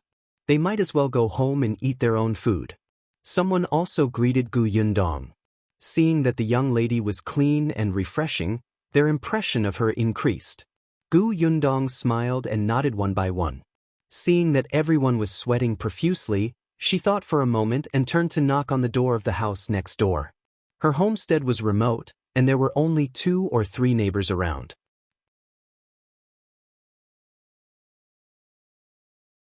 Chapter 66. Zeng family. The family's surname was Zeng, and the house they lived in was not big. The person who opened the door was a 6 or 7-year-old girl. When she saw an unfamiliar person standing at the door, she asked timidly, "Who are you looking for?" As soon as she finished speaking, another woman rushed over and looked at Yundong in confusion. "Hello, Auntie. I'm Yundong, who has just come to Yongfu village. The house next door that is being built belongs to my family. We will be neighbors from now on." One came over firstly to greet Auntie. "I've disturbed you during this period of time. Secondly, I want to ask Auntie for a favor." Yundong said with a smile, her attitude very kind. Madame Dong felt that she was very refined when she heard her speak. She knew that this girl was from the Gu family next door who wanted to build a house of bricks and tiles. They would definitely have a lot of contact in the future, so she quickly retreated and said, "Let's talk first." Yundong entered and casually glanced at the Gu residence's courtyard. It was very clean. The courtyard was not big, and the house looked like it had been in disrepair for a long time. Madame Dong brought her into the central room and asked, "What do you want me to help with? Tell me." "I want to borrow Aunt's kitchen to make a pot of ginger tea," Yundong explained. "The weather is a little cold now. The uncles outside are helping my family build a house and they are sweating. When the wind blows, they will easily catch a cold. Some ginger tea can warm their stomach. I wonder if it's convenient for Aunt?" Madame Dong was only stunned for a moment before she immediately nodded. "It's convenient. Of course it's convenient. It won't take much. Sit for a while. We have ginger at home. They'll get it for you." The ginger was all grown by her family. There was a lot. Madame Dong quickly brought her a handful. Yundong did not stand on ceremony. Not only did he borrow ginger and firewood, but he also borrowed their bucket and bowl. After cooking, he carried them out with Madame Yang. Feng Danning was still wondering where she had gone. When he saw her carrying ginger tea over, a trace of surprise flashed across his face. Gu Yundong told him what he meant. Everybody has been working for half a day and your mouth is dry. One saw someone scoop some raw water and drink it. If this continues, he will easily fall sick. So I borrowed the Zeng family's kitchen to make a pot of ginger tea. It's warm and comfortable to drink. If you're not used to the taste of ginger tea, there's also boiling water. Uncle Feng, get everyone to come over and drink it. Feng Danning had never seen any hirer who made ginger tea. At most, they would put boiled water aside and let them drink it. This young lady was really not bad. This way, everyone's hearts were hot and they worked even harder. After Gu Yundong and Feng Danning finished speaking, she returned to the Zeng family. Madame Dong was cleaning up in the kitchen. When she saw her enter, she smiled and did not say anything. Gu Yundong took out a handful of copper coins and stuffed them into Madame Dong's hands. Madame Dong was shocked and quickly returned the copper coins. What are you doing? It's just a few pieces of ginger. Auntie, this money is not only for today. It will take more than a month to build my house. I can't come over every day, so I want to trouble Auntie to help me cook a pot every day. There's no need to make ginger tea every day. The boiling water is fine too. Take this money as my salary for hiring Auntie. Besides, someone has to pick the firewood and water from Auntie's house. Madame Dong was stunned.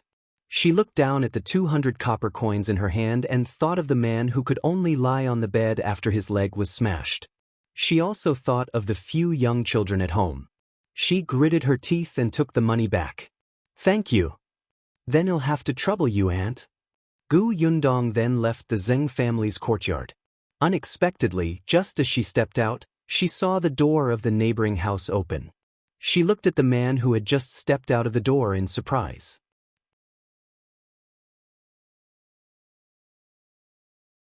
Chapter 67. Finally, here Shao Qingyuan turned around and saw her. He did not say anything. He held a coarse steamed bun in his hand and took a big bite. There were immediately some steamed bun crumbs stuck to his dry lips. It was so dry that it seemed difficult to swallow.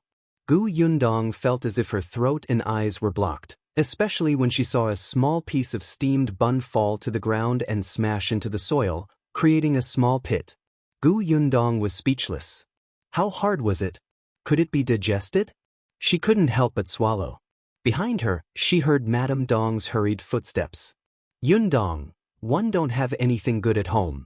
Those are vegetables planted by my family. There are many in the courtyard. Take them back and eat them. She walked out with a basket in her hand. When she looked up, she saw Shao Qingyuan from next door. It's Qingyuan. You didn't go out today? Why are you eating steamed buns again? How can you eat steamed buns every day? Come to Auntie's house to eat tonight. Madame Dong seemed to be quite familiar with Shao Qingyuan, so she spoke much more casually. Shao Qingyuan took another bite of the hard steamed bun in front of Gu Yundong and said coldly, "No, I'm busy." With that he left. Gu Yundong wanted to ask him if he wanted to drink some water to wash down the food, but he had already disappeared. Madame Dong turned around and saw her expression. She immediately misunderstood and said carefully, "Yundong, don't be afraid. Qingyuan isn't as scary as the villagers say. His house is next door. We've been neighbors for a few years and one knows Qingyuan's character better than those people. He's very good." Gu Yundong was stunned. This was the first time she had heard a positive comment about Shao Qingyuan. Unexpectedly, he lived next door. Wouldn't he be her neighbor in the future? Wasn't this helpful neighbor who was on good terms with her a good thing? Hence, Gu Yundong nodded. I'm not the kind of person who will believe whatever people say. She took the basket from Madame Dong's hand. I want stand on ceremony with the vegetables. Madame Dong heaved a sigh of relief. Just take it. Come back after you're done eating them. Gu Yundong led the three of them back. When they passed by their homestead, they saw that the young men had stopped to rest and drink ginger tea. When she saw them, they immediately greeted her warmly and thanked her very much for the ginger tea. They expressed that their heart would feel warm after drinking it and that they would work hard to reassure her. Gu Yundong nodded and told them to be careful. When she walked over, someone whispered, "This young lady from the Gu family is really good. Not only do we earn a lot of money from working for her, but we also feel comfortable. Sigh, it's a pity that she doesn't know the ways of the world." That's right. There's no adult man in this family to protect her. If she has money, she should hide it. She just arrived in a strange village and doesn't know anyone. She dares to spend so much money to build a green brick and tile house. This is too eye-catching. I reckon the hooligans in the village will soon set their sights on her. Shall we find Brother Feng and ask him to remind the young lady? Okay. Feng Danning had indeed told Gu Yundong to be more careful these few days, especially when she slept at night. He told her to lock the doors and windows, set a trap by the door, and shout if there was any movement. However, he did not expect that that night, a few thieves would sneak into Madame Fang's house. At this moment, Gu Yundong, who was lying on the bed, suddenly opened her eyes. She stared at the dark room and curled his lips slightly. They were finally here.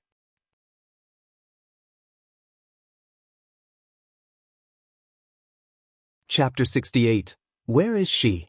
Gu Yundong quietly sat up on the bed. He glanced at the three people who were still sleeping soundly and shook Gu Yunshu awake. The little thing was extremely sleepy and could not help but rub her eyes.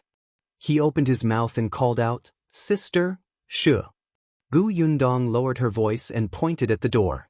She said in a low voice, "Do you still remember what one told you before?"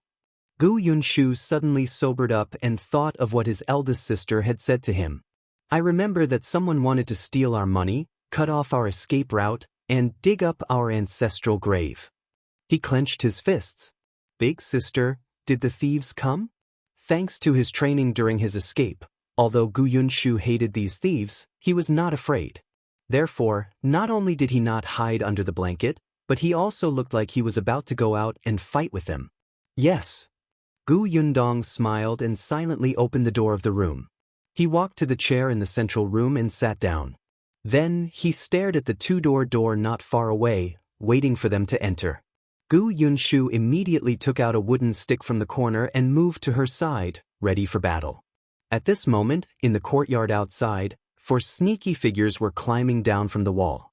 Perhaps because the wall was a little high, one of them even sprained his ankle and almost cried out. Another person beside him immediately covered his mouth and nose with great force, almost suffocating him.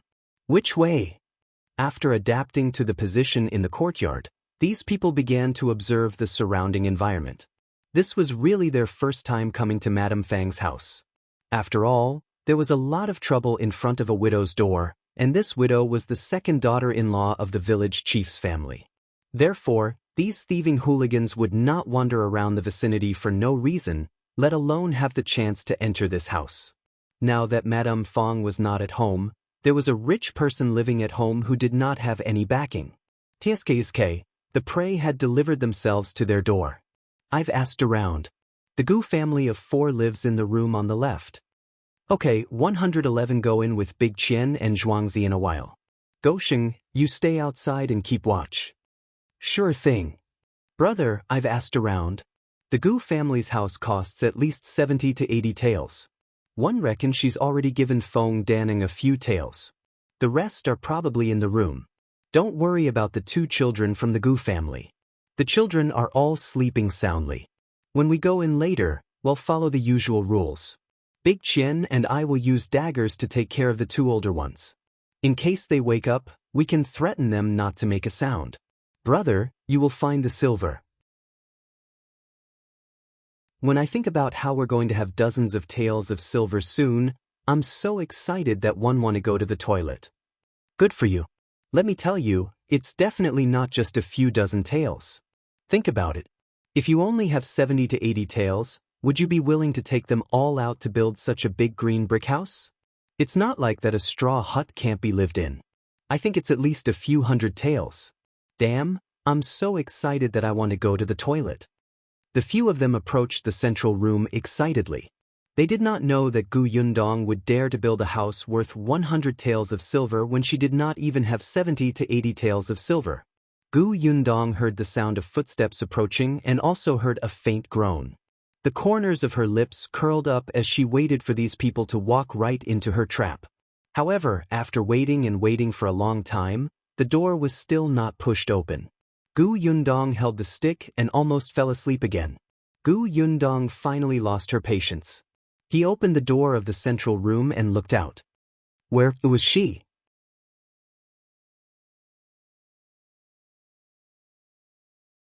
Chapter 69. Yes, he did it. The courtyard was cold and empty. Not to mention people, there was not even a shadow. If not for the fact that the footprints in the courtyard were especially messy under the moonlight, indicating that a few people had indeed approached this place just now, Gu Yundong would have suspected that the voices she had heard previously were all illusions. But why did the thieves who were still here just now disappear? Gu Yunshu ran out. Eldest sister? Why is there no one? Gu Yundong rubbed his chin and thought for a while. Could it be that they have other schemes? What? I don't know. Gu Yundong let him enter the house first. She went to the kitchen and toilet to check. There was indeed no one there, so he returned. Gu Yunshu hurriedly asked in a low voice, Eldest sister, have you found them? No, maybe they came here tonight to scout the area. That was all she could think of. But for the sake of caution, Gu Yundong did not sleep the entire night and was highly focused. Hence, when she went out the next day, there were obvious dark circles under her eyes. Therefore, she planned to make a trip to the homestead in the morning and catch up on sleep as soon as she returned, in case those thieves came again at night.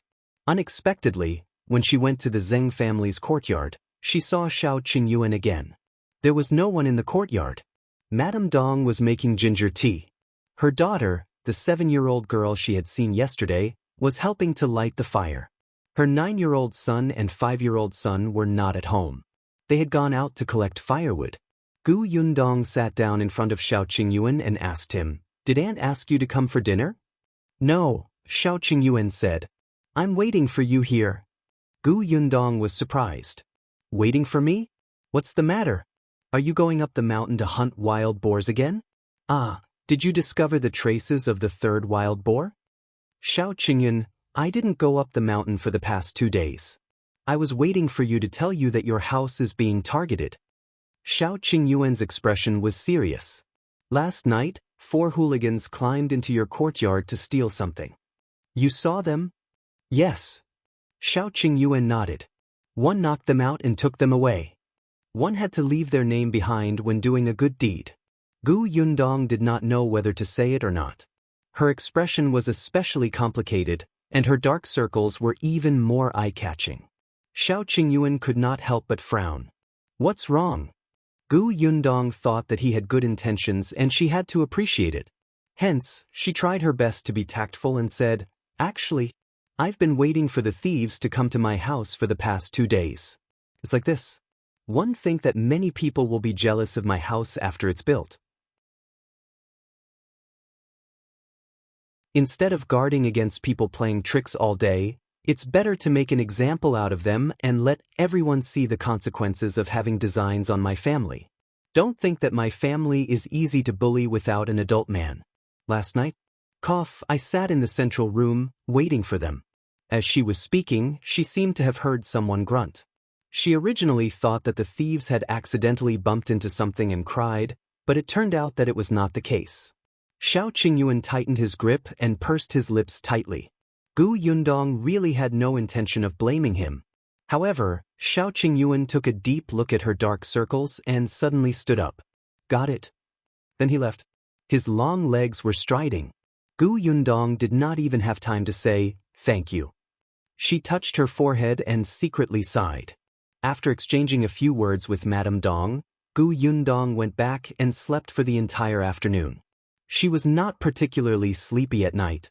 Hence, when she heard the commotion in the courtyard outside, she suddenly sat up from the bed.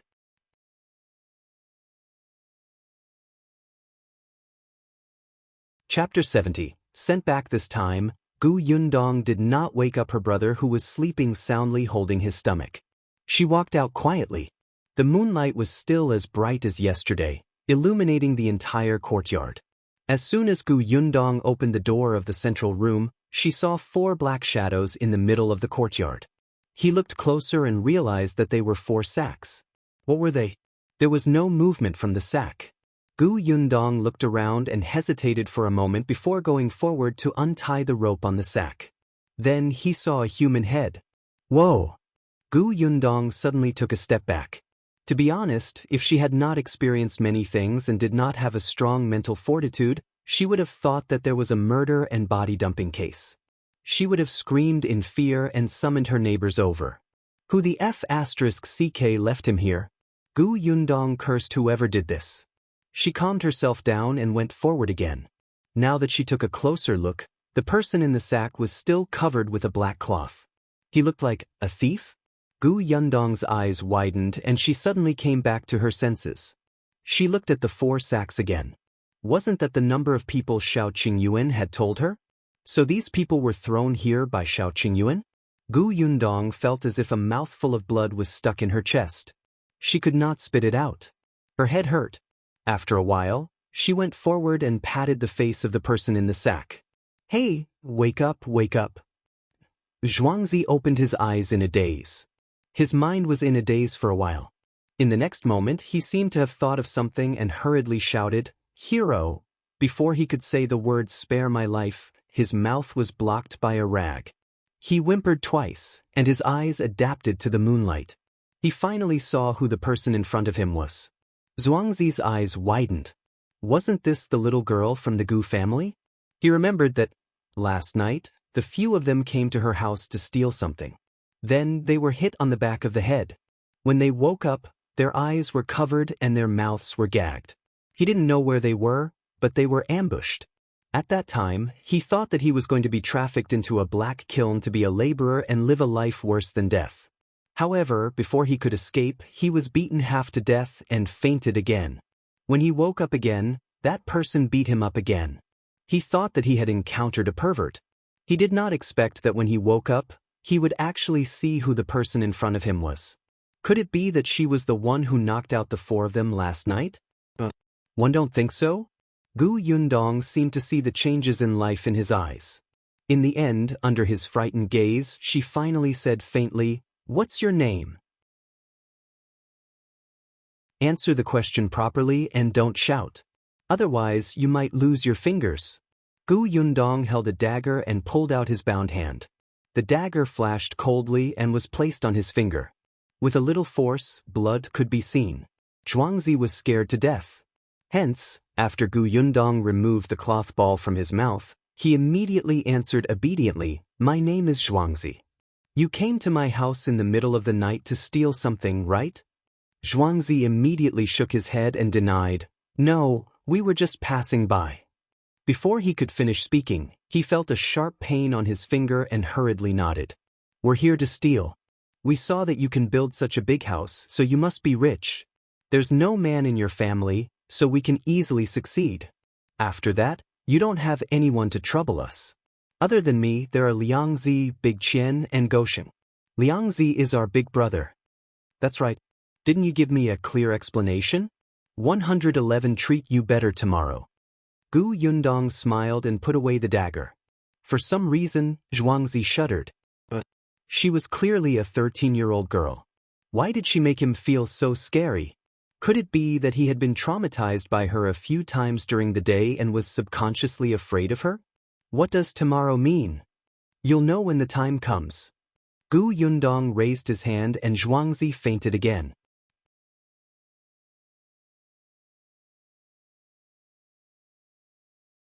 Chapter 71.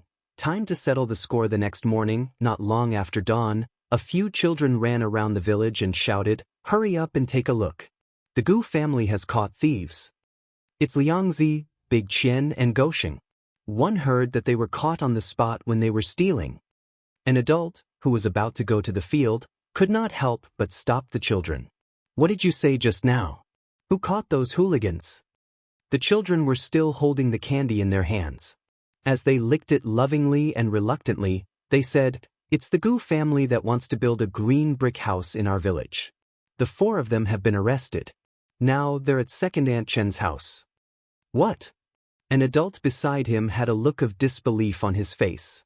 Doesn't the Gu family not even have a strong labor? They still have the ability to catch those hooligans? Don't tell me it's the opposite. Let's go and take a look. One don't think it's possible. Those bastards steal all day long. They're very skilled. They've never been caught on the spot. That's right. I heard that last time. They even set their sights on Master Wang. There were many men in that family, and 2 chickens were even stolen. Master Wang went to Liangzi's family to settle the score, but because there was no evidence to prove that they did it, he could only suffer. Let's go and see what's going on. The children went all the way and even went to the 4 people's houses to tell them. Goxing and Big Qian's house was not in Yongfu village. It was in the neighboring village and was not far away. 2 slightly older children got 2 more pieces of candy from Gu Yundong and immediately ran to their houses to inform them. When the people in the village walked to the Chen house in 2s and 3s, they saw 4 people tied up on the trunk of the big tree outside their house. Wasn't it Liangzi and the others? There was a stool beside the tree, and Gu Yundong sat there eating melon seeds. Madame Yang and the others were not around. They should be in the house and had not come out. Everyone stopped in their tracks and did not dare to go forward. It was Feng Daning's wife, Lu Hohot, who came over from behind. She was the first to speak to her.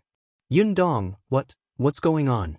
I heard that these 4 bastards went to your house to steal things and were caught red-handed by you? You caught them? As Feng Daning was building a house for Gu Yundong, he was full of praise when he mentioned her at home. Lu Hohot had only seen Gu Yundong twice. Compared to the other people in the village who had never even spoken to her, she was more familiar with her. Gu Yundong gave her half of the melon seeds. And eat them. I made them myself.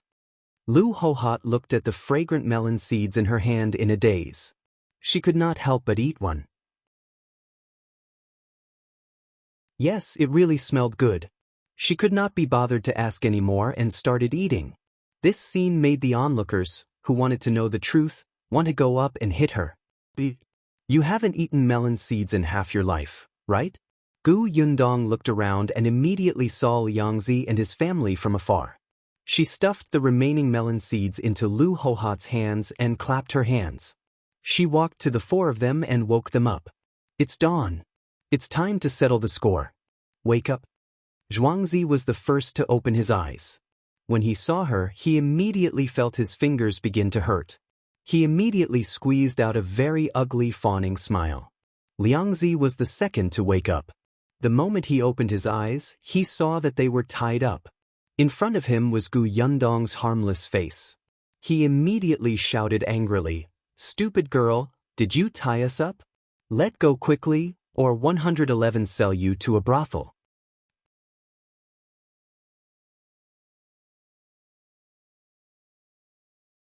Chapter 72. Slander. Gu Yundong snorted and punched him in the stomach. Liangzi almost vomited. He widened his eyes and scolded with difficulty, "Stupid girl."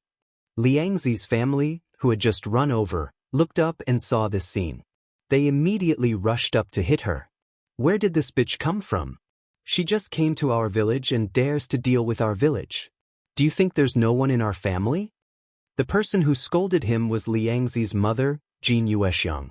She was in her 40s and was running on her feet. The first to rush up and hit her was Liangzi's father, Hu Chenlai. His large palm slapped her head like a bowl. However, just as he arrived in front of Gu Yundong, he heard a sneer. Then he felt a pain in his stomach and fell back 2 to 3 meters. Tisk. Fortunately, Hu Chenlai was strong. Otherwise, he would not have fallen back, but would have flown back. But even so, Gu Yundong's kick still stunned all the onlookers present. Qingyuan, who had been cursing and running over, suddenly stopped. Her voice was stuck in her throat like a duck that could not breathe, and her face was filled with shock. The scene was dead silent. Gu Yundong retracted his leg and patted the bottom of her pants. She then asked with a smile, "You rushed over to shout for a fight the moment you arrived. It was clearly your son who was caught stealing into my house. As parents, aren't you ashamed and apologetic? Instead, you're finding trouble with me, the victim. With parents like you, no wonder your son became a thief." Her voice finally made everyone react. Jin Yuexiang hurriedly ran to Hu Qianlei's side and helped him up. Hu Qianlei was furious, but his stomach hurt too much. He didn't expect this girl's feet to be so strong, like an adult man. The two of them immediately did not dare to go forward and attack anymore. However, when they saw their son tied up there, their hearts still ached and they were angry. They could only stand far away and curse, "Whose son is a thief? You're the thief, woman. Don't tell me you're trying to blame my son for being a thief when you've stolen something. I see that you're dressed alluringly and indecently at such a young age. You might have been caught by my son last night. Now you're a thief and you're calling my son a thief." The pain in Liangzi's stomach finally eased. He didn't see his father being kicked away. When he came back to his senses, he heard his mother cursing. He hurriedly nodded and echoed, "Yes, yes, yes." We realized that she had an ambiguous relationship with someone, which ruined the reputation of our village. That's why we couldn't stand it and wanted to catch her in the act. I didn't expect that man to know how to punch and kick. He knocked the four of us unconscious. As he spoke, he felt as if he had found the truth. He became even more excited as he spoke. "That man caught us the night before yesterday and locked us in the house for the entire day. Look at the injuries on our faces. This is how they came about. He wanted us to admit that we stole money." The more Liangzi spoke, the more he felt that this was the case. Otherwise, why would they faint the moment they entered the courtyard the night before? They had been hungry for the entire day yesterday and had been beaten up for the entire day. He did not believe that a little girl like Gu Yundong could do this. She definitely had a lover. However, what he said made sense. The surrounding villagers felt that it made sense and began to whisper to each other. On the other hand, Lu Hohat spat out a melon seed shell on Liangzi's face. "Are you shameless? Who in our village doesn't know what kind of person you are? Everyone knows how sneaky you are. Aren't you afraid of retribution for slandering a young lady?" Liangzi glared at her fiercely. "How am one slandering her? I'm not the only one who saw it. If you don't believe me, ask Zhuangzi and the others, right?"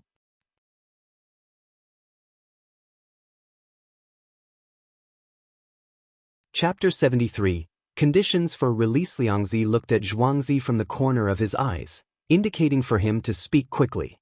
Zhuangzi lowered his head slightly and whispered, "Stop talking." He had been woken up from the sack last night. He was different from Liangzi. There were still knife marks on his fingers. Gu Yundong's cold and sinister expression last night had left a deep impression in his heart. Seeing that he was not cooperating, Liangzi gritted his teeth in anger and shouted at Big Qian and Gosheng, "Tell me, did I say anything wrong? Did this brat get a wild man to knock us out last night and beat us up for the entire day?" The two of them looked at each other and were about to answer when they were kicked by Zhuangzi. Although their bodies and hands were tied, their feet were free. Ouch! They both cried, momentarily at a loss for words. They were actually still a little confused. Why had they been knocked unconscious and tied up here? What was going on? Originally, they followed Liangzi's lead. Whatever Liangzi said, they would do. But now, Zhuangzi did not allow them to say anything. What was going on? With their hesitation and Lu Hohat's explanation, the villagers believed Gu Yundong.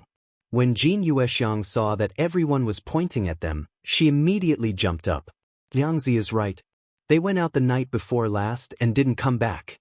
She must have beaten them up for the entire day. My poor son. Just because the two of us doted on him and didn't let him work, his reputation in the village is bad. Now that he finally did a good deed, no one believes him. Stupid girl, little slut, quickly let my son go."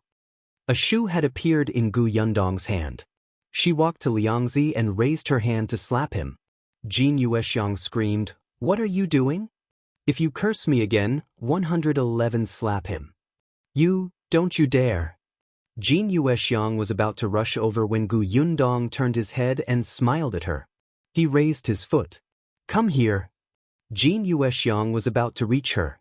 She hurriedly stopped her legs and did not dare to go forward. This girl could even kick her man away. If she went up, she might even lose half her life. You wretched girl, slap, slap, slap. Gu Yundong did not hold back at all. Come, continue.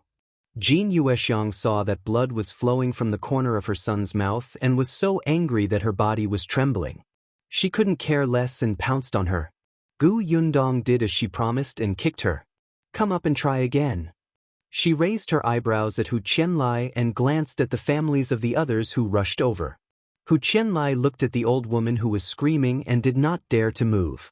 Zhuangzi's parents had actually arrived earlier, but the two of them were honest. Now, they felt a little guilty and did not have the face to cause trouble for Gu Yundong. Moreover, Gu Yundong was so cruel that they did not dare to do so. Gaoxing's father was also here. At this moment he was glaring at Gaoxing. He was not looking at Gu Yundong but at Gaoxing. Big Qian's family did not come. Since they were already here, Hu Qianlai wanted to urge the others to go with him. If the couple could not defeat Gu Yundong, could they not take down a little girl together? But before he could speak, Gaoxing's father, Zhao Zhu, stepped forward and asked Gu Yundong, "How can you let them go?"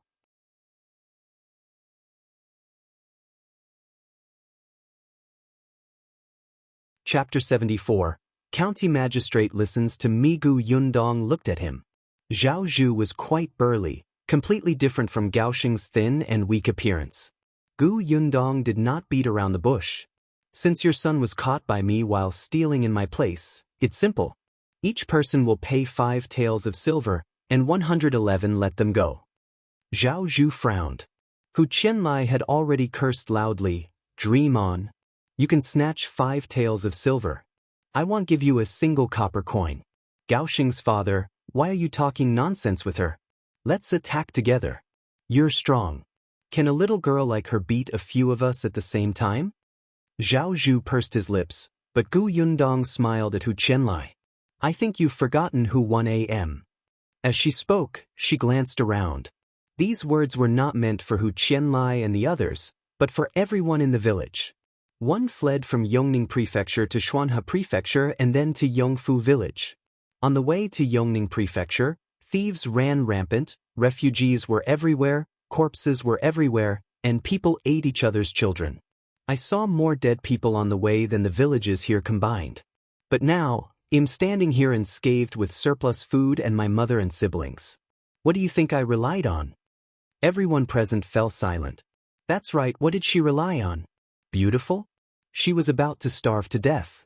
Who would fancy a little girl? Money? Those bandits would snatch it right away. Could it be that you would be safe if you paid a portion? There was only one way to do that, to be ruthless. Look at the 2 kicks she gave Hu Qianlai and Jin Yuexiang just now. Look at the way she held her shoes and slapped Liangzi. How was she like those 13-year-old girls in their village who didn't even dare to argue with others? One came to Yongfu village to settle down, but that doesn't mean I'm easy to bully. If you dare to come to my house to steal, you have to pay the price. Otherwise, don't even think about leaving. You can try. Zhao Zhu stopped talking. Hu Qianlai finally realized that this girl did not seem to be easy to bully. Only Jin Yuexiang did not understand the situation. She pointed at Gu Yundong and shouted, "One won't give them any money. If you have the ability, don't let them go. If you have the ability, beat them to death. Do you dare?" Gu Yundong shook his head. I wouldn't dare. Jin Yuexiang was pleased. She knew it. Could it be that Gu Yundong dared to kill someone? Escape was escape. So what if she was ruthless back then? Now, in their Yongfu village, could she casually kill someone? She was just bluffing. I wouldn't dare. Since you don't want to pay, I'll beat you up again and report you to the authorities, Gu Yundong said coldly. The smile on Jin Yuexiang's face froze. Report to the authorities? Are you crazy? The commoners were not willing to interact with the government. Entering the government office was not as simple as losing a layer of skin. At that time, it would not be something that could be resolved with 5 taels of silver. That's right. Report it to the officials. When the time comes, let the county magistrate beat them up. They've been stealing for so long. They might be tortured dozens of times to extract a confession. They might be able to spit out a lot of things. When the judgment comes later, You'll have to compensate for everything that has been lost in the village over the years. Jin Yuexiang's expression changed slightly. You're saying that the county magistrate will beat them as you say? As if the county magistrate will listen to you. Let me tell you, if you report it to the officials, you won't be able to gain anything. Gu Yundong raised her eyebrows. How do you know that the county magistrate won't listen to me? Everyone present was stunned. No, it couldn't be, right? Could it be that Gu Yundong knew the county magistrate? After all, this person was not a local. No one knew her background. Seeing how confident she was, the villagers were a little skeptical. However, just as everyone was whispering, a man's voice suddenly sounded from behind the crowd. Why didn't one know that the county magistrate knew a small village girl like you?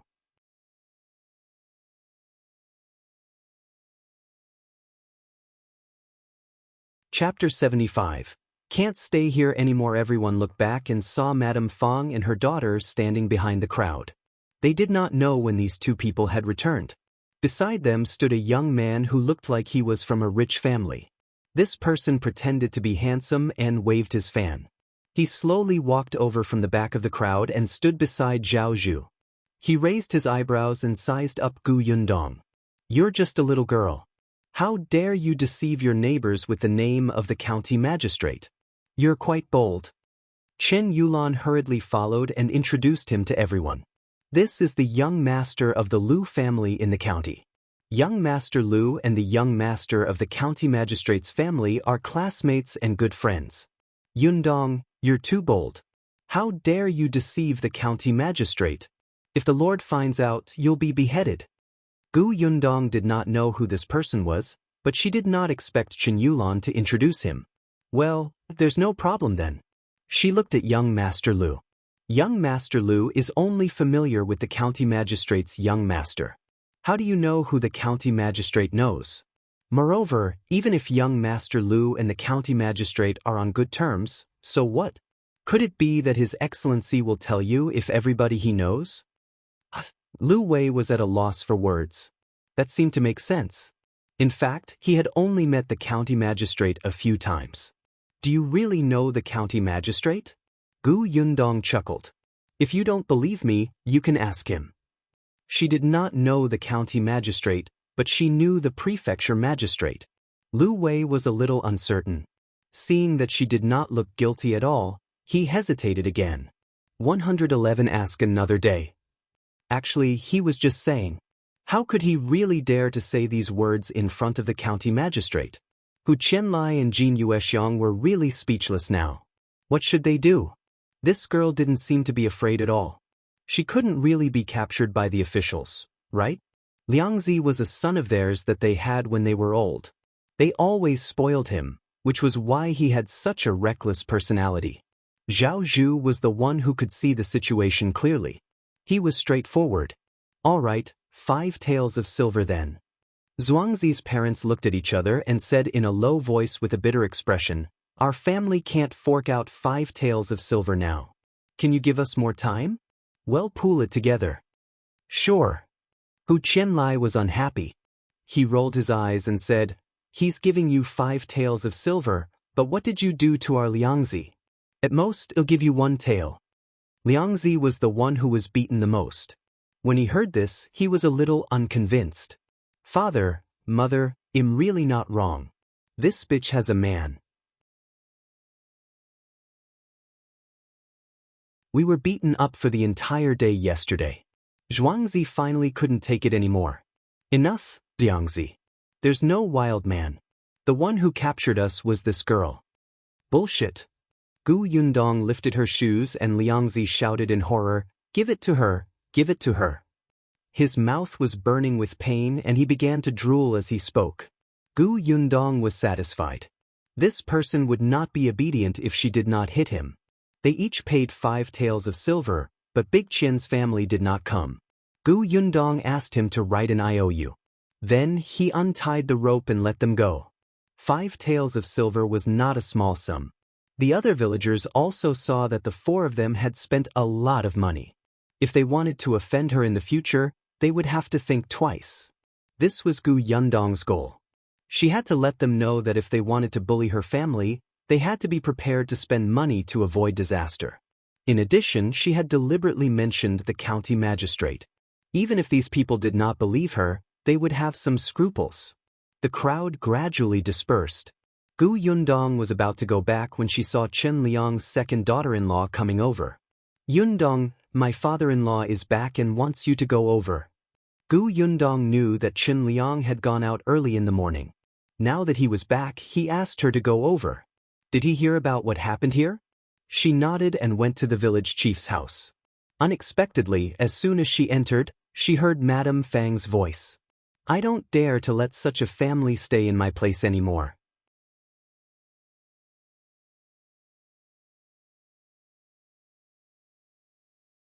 Chapter 76, Staying at My House. Gu Yundong stopped in her tracks. Madame Zhou walked over and pulled her to the side. Then she lowered her voice and said, "Yundong, you're too bold. Why didn't you shout loudly that someone had sneaked into your place? Aren't you offending them to death?" Madame Zhou did not watch the commotion. She had gone to the river to wash her clothes early in the morning. At that time, she had wondered why there were so few people doing laundry today. Only when she returned did she know what had happened to Gu Yundong. She had not seen it with her own eyes, so she naturally did not know what Gu Yundong had done. "You just came to Yongfu village. It's not good for you or your family to offend others like this." Gu Yundong knew that Madame Zhou was doing this for her own good. Although she did not agree with her opinion, she still smiled and said, "Aunt, if I didn't do this, everyone will think that our family can be taken advantage of. Then can one still protect our newly built green brick-tiled house?" But Madame Zhou was speechless. Of course, she knew that many people were guessing how much money the Gu family had behind their backs. There were many who were jealous.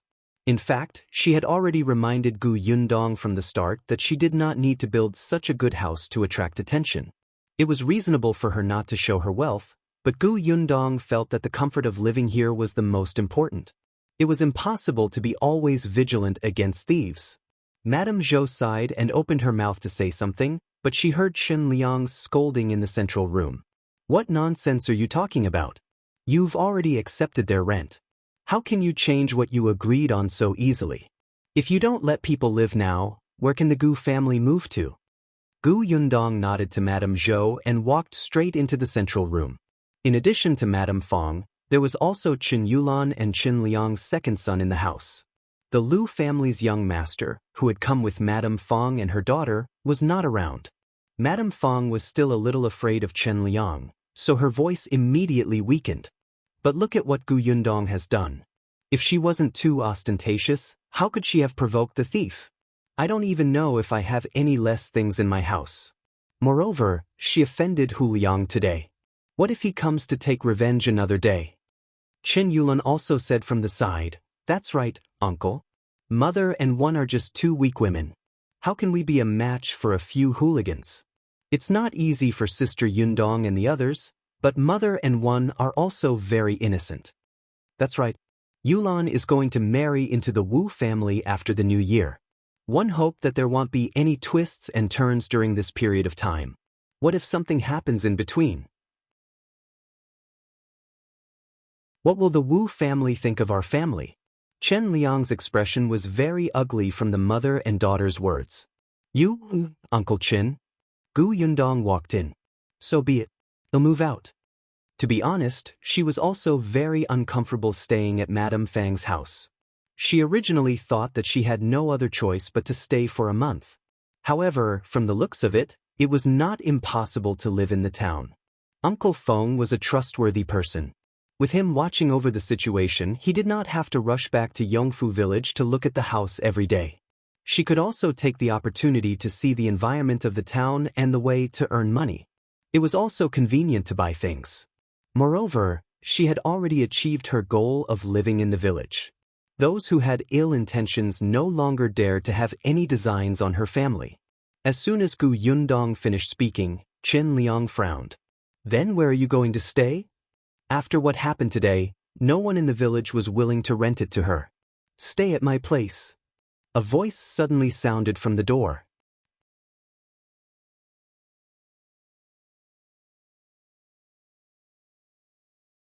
Chapter 77. Gu Yundong's decision. Everyone looked over and saw a woman standing at the door. The woman's voice was so soft that no one could hear what she said. Was Madame Dong? Dong Xiulan slowly walked in and stood beside Gu Yundong. She smiled at her. Yundong, if you don't mind, you can stay at my house. Stay at your house? Chen Liang looked at her in surprise. Because the Zeng family lived far away and the couple were quiet, their presence in the village was very low. However, Chen Liang still knew about her family's situation. The house was a little dilapidated. The man in the family had his leg smashed a few months ago and was still lying on the bed.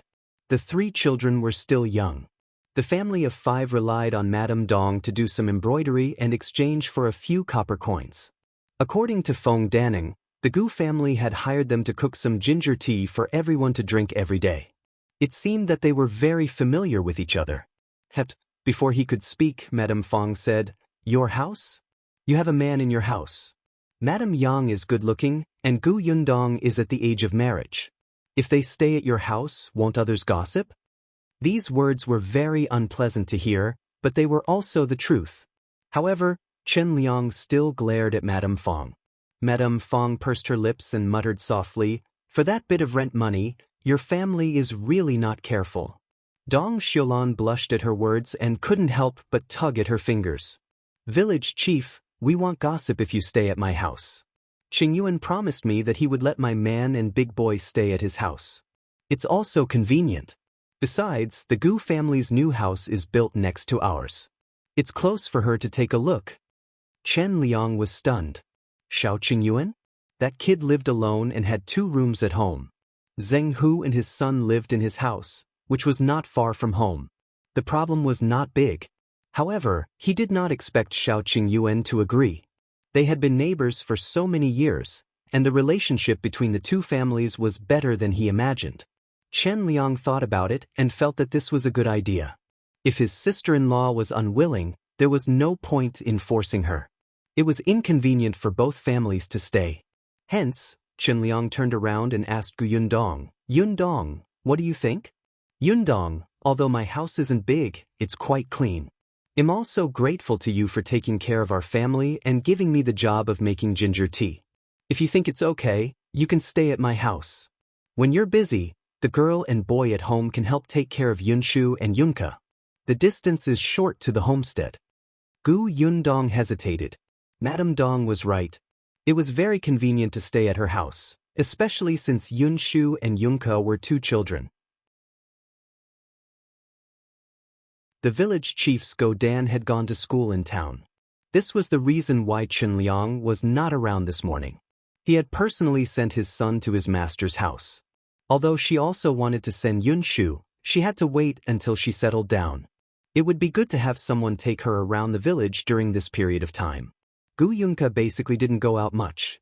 Madame Yang and Madame Dong could talk, and she could rest assured if she went to the river to wash clothes. Yes, she actually felt that this idea was not bad. Gu Yundong was about to nod when Madame Feng sneered. "You make it sound so nice. Isn't it for money?" Dong Xiulan was a little angry. She had sincerely wanted to invite Gu Yundong over, but she had never thought about the rent. Gu Yundong ignored Madame Feng and smiled at Madame Dong. "All right, then 111 have to trouble auntie." Dong Xiulan immediately waved her hands happily. "No trouble, no trouble." Madame Feng snorted again and turned to leave. Gu Yundong finally looked at her. "Wait a minute."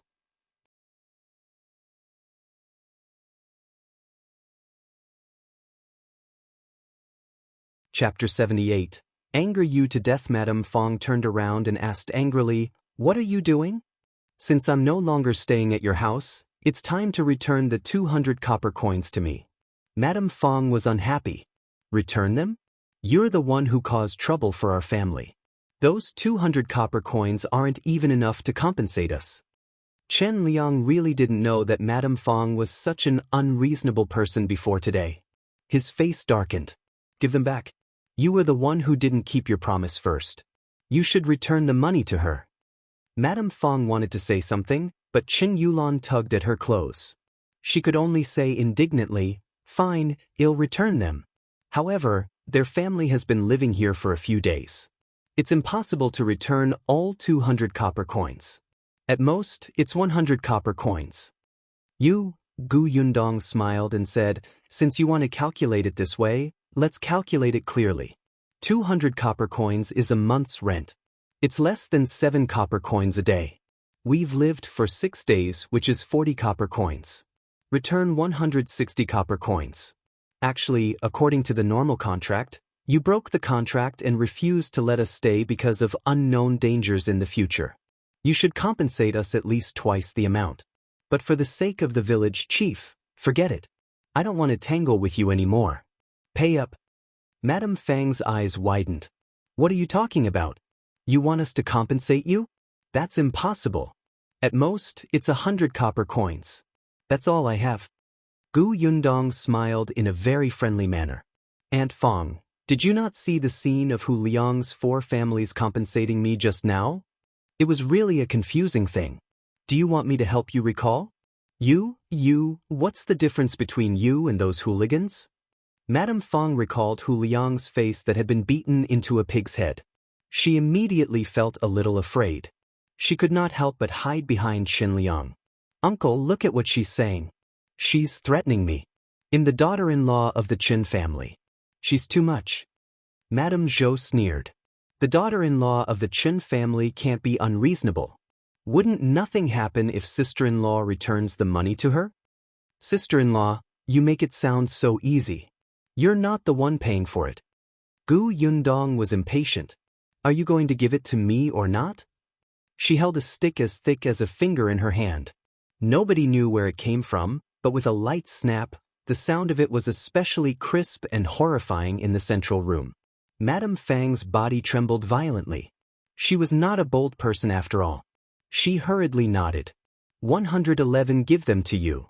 Then let's go. Why were these people so despicable?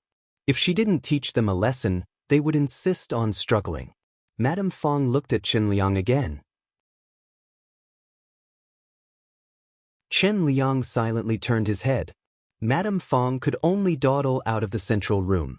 When they returned home, Madame Fang asked Gu Yundong to move out quickly. Gu Yundong did not have many things. There were only 2 baskets and a big bag. She put the rest of the things in her spatial storage and tidied them up. Madame Dong followed over and helped carry a basket. When Gu Yundong and the others were about to leave, Madame Fang reluctantly took out 160 copper coins and handed them to her. Here, don't say that I took advantage of you. How unlucky. Hurry up and leave. Gu Yundong took the money and turned to Madame Dong. Auntie, take these 160 copper coins and buy some vegetables and meat. Well, cook a good meal tonight and treat it as a celebration. Madame Dong originally thought that she was going to pay the rent. She did not want to accept it. When she heard that it was to buy groceries and meat, she hurriedly said, all right, 111 buy it. Madame Fang was speechless and furious.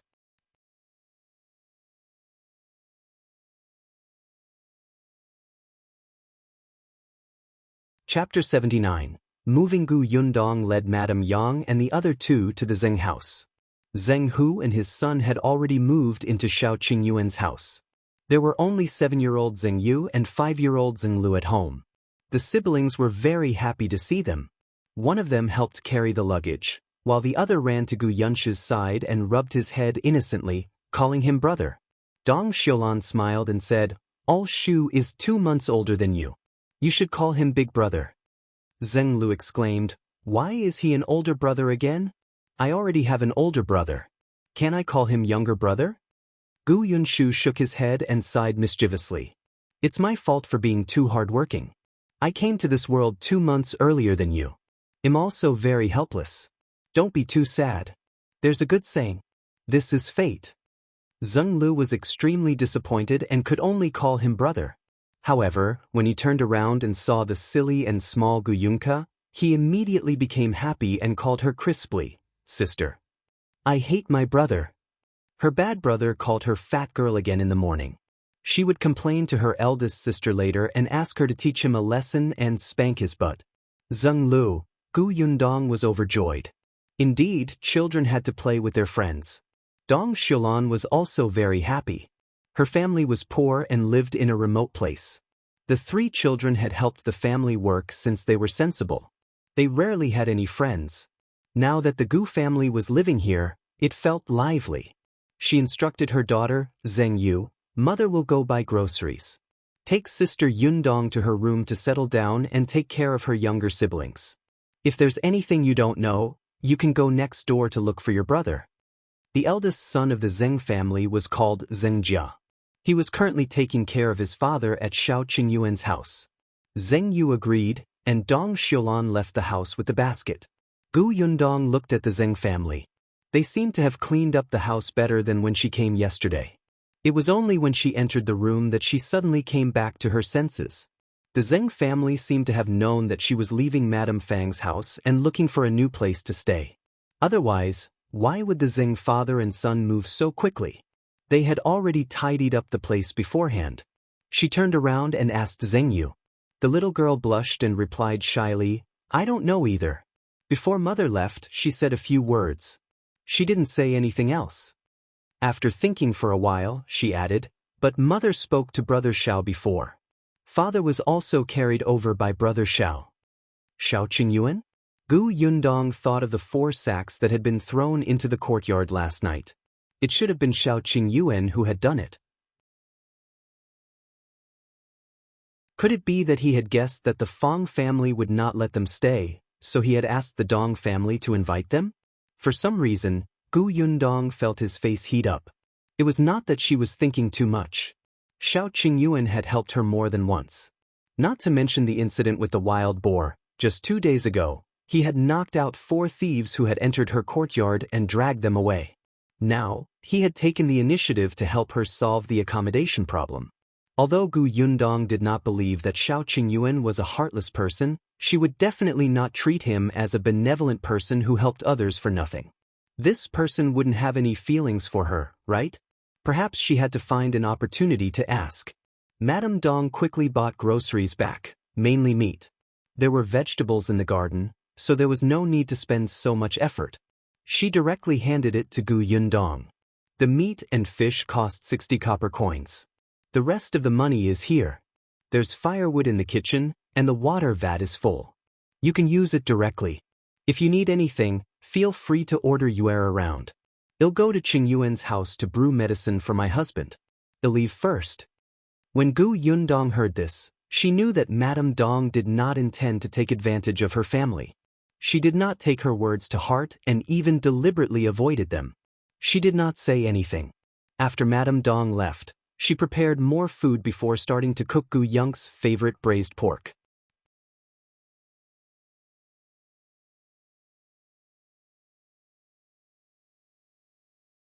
Chapter 80, 60 feet high. Gu Yundong was not a petty person. If others were friendly to her, she would naturally be generous. But if it was someone like Madame Fang, she did not even want to give her a single grain of salt. Gu Yung's eyes lit up as she looked at her elder sister's braised pork. As she swallowed, she said to Zeng Yu, "The braised pork is delicious. It's oily, fragrant, and soft. Take a bite." "Wow, I'll jump." "You'll swallow it with a gulp." Zeng Yu tried her best not to look at the meat, but she could not close her ears. When she heard the little girl's yearning expression, she could not help but salivate. Hence, after a pause, she let go of Gu Yung's hand and said, "I'll go outside to water the vegetables." With that, she ran away. The little girl looked at her, fleeing back in confusion. "Wait, haven't you watered them?" Gu Yundong glanced at her with a smile. "You go and sit at the side. Be careful that the oil spills and you'll scream in pain again." "No, I won't. That's my brother." The little girl threw the blame on Gu Yunshu without hesitation. She explained with a serious expression, but she still turned around to look for Zeng Yu. Gu Yundong quickly cooked the braised pork. She took the fish to make soup. Thinking that the young lady liked boiled eggs, she cracked a few more eggs. There were a lot of vegetables in the backyard of the Zeng family. Gu Yundong asked Zeng Yu to pick some beans, a few potatoes and eggplants, and a cabbage. The eggplants were roasted with beans, and sour and spicy shredded potatoes, and she made cabbage noodles. She had cooked a lot, so almost 6 dishes were enough. When they were all served, Gu Yundong took off his apron and asked Zeng Yu, who was in the courtyard with Gu Yunke, to come over. Zeng Yu had long smelled the fragrance coming from the kitchen. She had never smelled it before. She didn't even need to look to know that it was delicious. Yu, bring these dishes next door and let your father and the others eat. Also, call your mother back for dinner. Zeng Hu's leg was injured, so he could not be carried back and forth over a meal. Thus, Gu Yundong had already divided 2 portions of food. Zeng Yu was stunned. After a moment, she hurriedly shook her head. No. This is your food. We have food. Yu, am moving today. Shouldn't we celebrate? Aren't you willing to celebrate with us? Gu Yundong interrupted her. Zeng Yu hurriedly shook her head again. Yes. Then bring it over. Zeng Yu was no match for her. It was not right to say that she did not want to eat it, and it was even more wrong to eat it. After some thought, she turned around and ran away to ask her mother. Gu Yundong sighed. She was in a difficult position because she liked to take advantage of others. She was also in a difficult position because she was unwilling to take advantage of others. Life was so difficult. She simply went out to call Gu Yunshu. This kid and Zeng Lu were watching people build houses at the edge of the homestead. At the same time, she introduced Zeng Lu to where his room was. Even if he was spouting nonsense and his finger was pointing at a wrong place, Zeng Lu nodded repeatedly, indicating that this little brother who was 2 months older than him was amazing.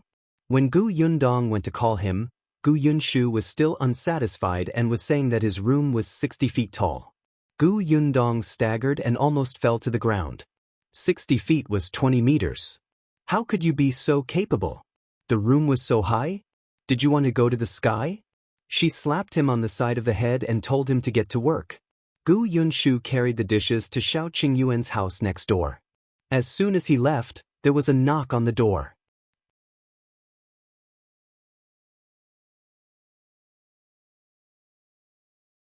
Chapter 81. Don't call him Wolf Cub. Gu Yundong was stunned. The moment she opened the door, a small figure rushed in like a cannonball. Yunshu, I'm here. Gu Yundong took a closer look. Wasn't this Chen Liang's grandson? Niu Dan ran in but did not see anyone. He turned around and ran back. Sister Yundong, where's Yunshu? He went next door. Then I'll go find him. After saying that, Niu Dan ran away. He took a step out of the door and hurriedly stopped. As if he had thought of something, he slowly turned his head and looked at her. He asked carefully, next door? Is it that Wolf Cub's house? Gu Yundong felt that education had to start from a child, especially since this child was close to her younger brother, so she corrected him. His name is Shao Qingyuan, not Wolf Cub. Niu Dan, you can call him Brother Shao or Shao Qingyuan. But everyone called him that. Call him Brother Shao. Niu Dan immediately changed his words. Then I'll call you Brother Shao too. Good boy. Then, is that Brother Shao's house next door? 1-1 don't dare to go, Niu Dan said aggrievedly. Gu Yundong shrugged. Shu will be back soon. Then I'll wait for him at home. Niu Dan returned and walked towards the kitchen. He had smelled it just now. The kitchen smelled so fragrant. He wondered what it was. Unexpectedly, as soon as he walked into the kitchen, he saw a small figure leaning on the table with a spoon. She was staring at the plate of meat in the middle, her little nose twitching as she tried to smell it. Niu Dan also sniffed hard twice.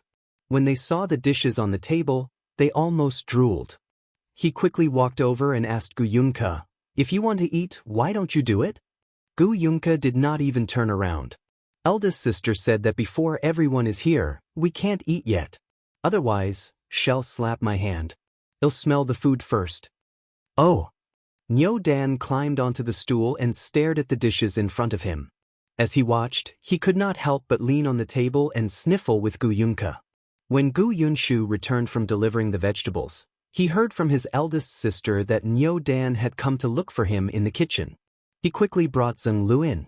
Unexpectedly, as soon as he entered, he saw 2 little heads lying on the edge of the table, taking deep breaths with an intoxicated expression. Gu Yunshu's lips twitched as he walked to Niu Dan's side. Niu Dan, why are you looking for me? Nyodan did not answer. It smelled so good. Compared to this, it felt like the meat his mother made was grass. Gu Yunshu simply pulled him off the stool. Nyodan, why are you looking for me? I want to eat braised pork, Nyodan replied subconsciously. Gu Yunshu exclaimed, huh? Nyodan suddenly reacted. He wiped the saliva that almost flowed out and hurriedly said, I came to tell you that I was praised by Sir today. What for? Nyodan chuckled. I know all the words that Sir taught me today. It's the ones you taught me 2 days ago. Sir said that I was especially smart and talented. So when one came back, I didn't even go home. One came straight to look for you. Actually, Qingyuan also knew how to read. He had taught him before sending Nyodan to school, but Nyodan could not remember anything. If he learned something today, he would forget it tomorrow. It was not until he played with Gu Yunshu 2 days ago and talked about school that he learned a few words. Needless to say, the 2 children really learned. Gu Yunshu was also very happy. Then study hard. Don't let Sir down. Then shouldn't we eat braised pork to celebrate such a happy day today? Gu Yunshu.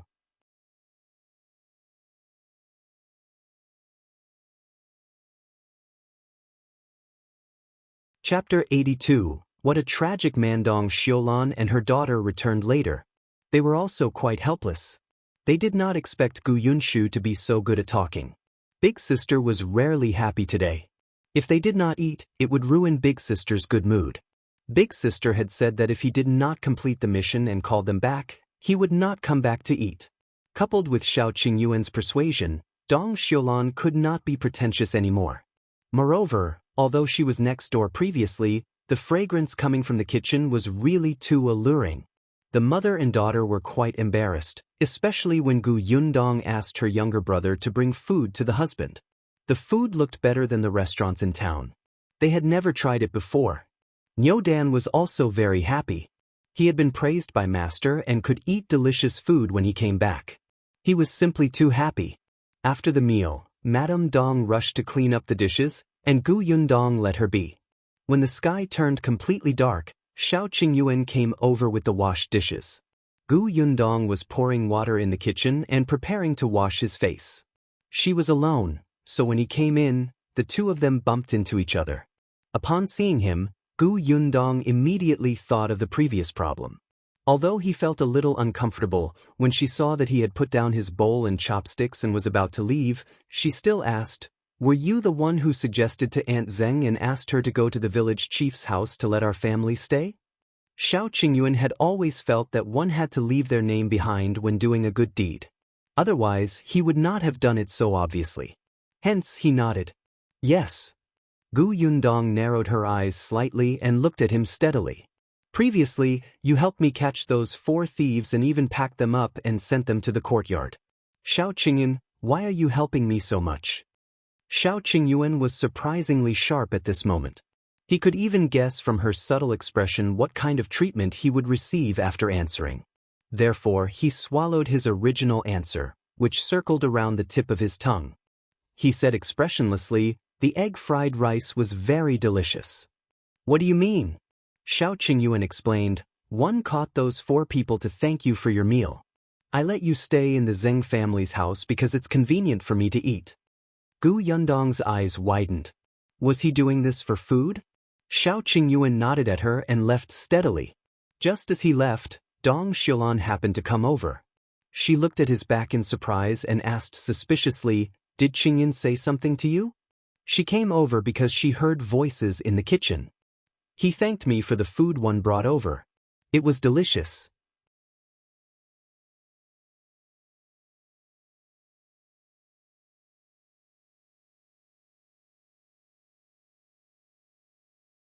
Chapter 83:1 will definitely find father. After listening to Shao Qingyuan's explanation, Gu Yundong felt a little ashamed of her wild guesses. Sigh, he had suffered for so many years. He just wanted to eat something delicious. Look at how dirty she thought of him. It was not a big deal to cook another person's food. After all, he had helped her so much just to satisfy her appetite. Gu Yundong despised herself as he returned to his room. As soon as the door was closed, Shao Qingyuan went up the wall and sat on the wall next door, looking in her direction. He had been too hasty. She was more vigilant than he had imagined. She must have encountered a lot of things on the way to escape. Now, she did not trust people very much, especially people who did not ask for anything in return. She was exceptionally vigilant. He had clearly heard her forbid Nyodan from calling him a wolf cub. Shao Qingyuan frowned and jumped down from the wall. Gu Yundong, on the other hand, slept much more comfortably after changing the environment. Dong Xiulan had tidied up their room very well. She did not deliberately teach them a lesson like Madame Fong and her daughter. It gave off a very warm feeling. However, in the middle of the night, she was woken up by a low cry. Gu Yundong suddenly opened his eyes and looked around. He realized that it was his mother, Madame Yang, who was crying. She was stunned for a moment before she quickly went to Madame Yang's side and called her softly, "Mother, mother, are you feeling unwell?" Due to her intelligence, Madame Yang's emotions did not fluctuate much. Unless she was hurt, she would not cry. Gu Yundong called her for a long time, but Madame Yang seemed to be possessed. She refused to wake up no matter what. There were even 2 streaks of tears at the corners of her eyes. Gu Yundong was afraid that something was wrong with her head. She raised her voice and pinched her nose. "Mother, wake up. Mother?" Gu Yunshu was woken up. He rubbed his eyes and immediately woke up when he saw the situation. "Big sister, what's wrong?" Gu Yundong could not be bothered to answer his question. He pinched her nose and Madame Yang finally woke up. She looked at Gu Yundong in a daze and suddenly hugged her. "Dajiang, Dajiang, Dajiang? Gu Dajiang?" Gu Yundong did not expect her mother to dream of Gu Dajiang and cry so miserably. She thought that her mother's intelligence was only at the age of 4 or 5 and that she would no longer understand the relationship between a man and a woman. But now, it seemed that she had taken it for granted. Gu Yundong allowed her mother to hug her. She patted her back and comforted her softly. It's all right. You had a nightmare. You'll be fine when you wake up." Madame Yang was crying uncontrollably. However, she was not wailing. Instead, she seemed to be trying her best to suppress her cries. However, this made other people's hearts ache even more. Gu Yunshu, who was at the side, was quickly moved. He also wiped the corners of his eyes with his hand.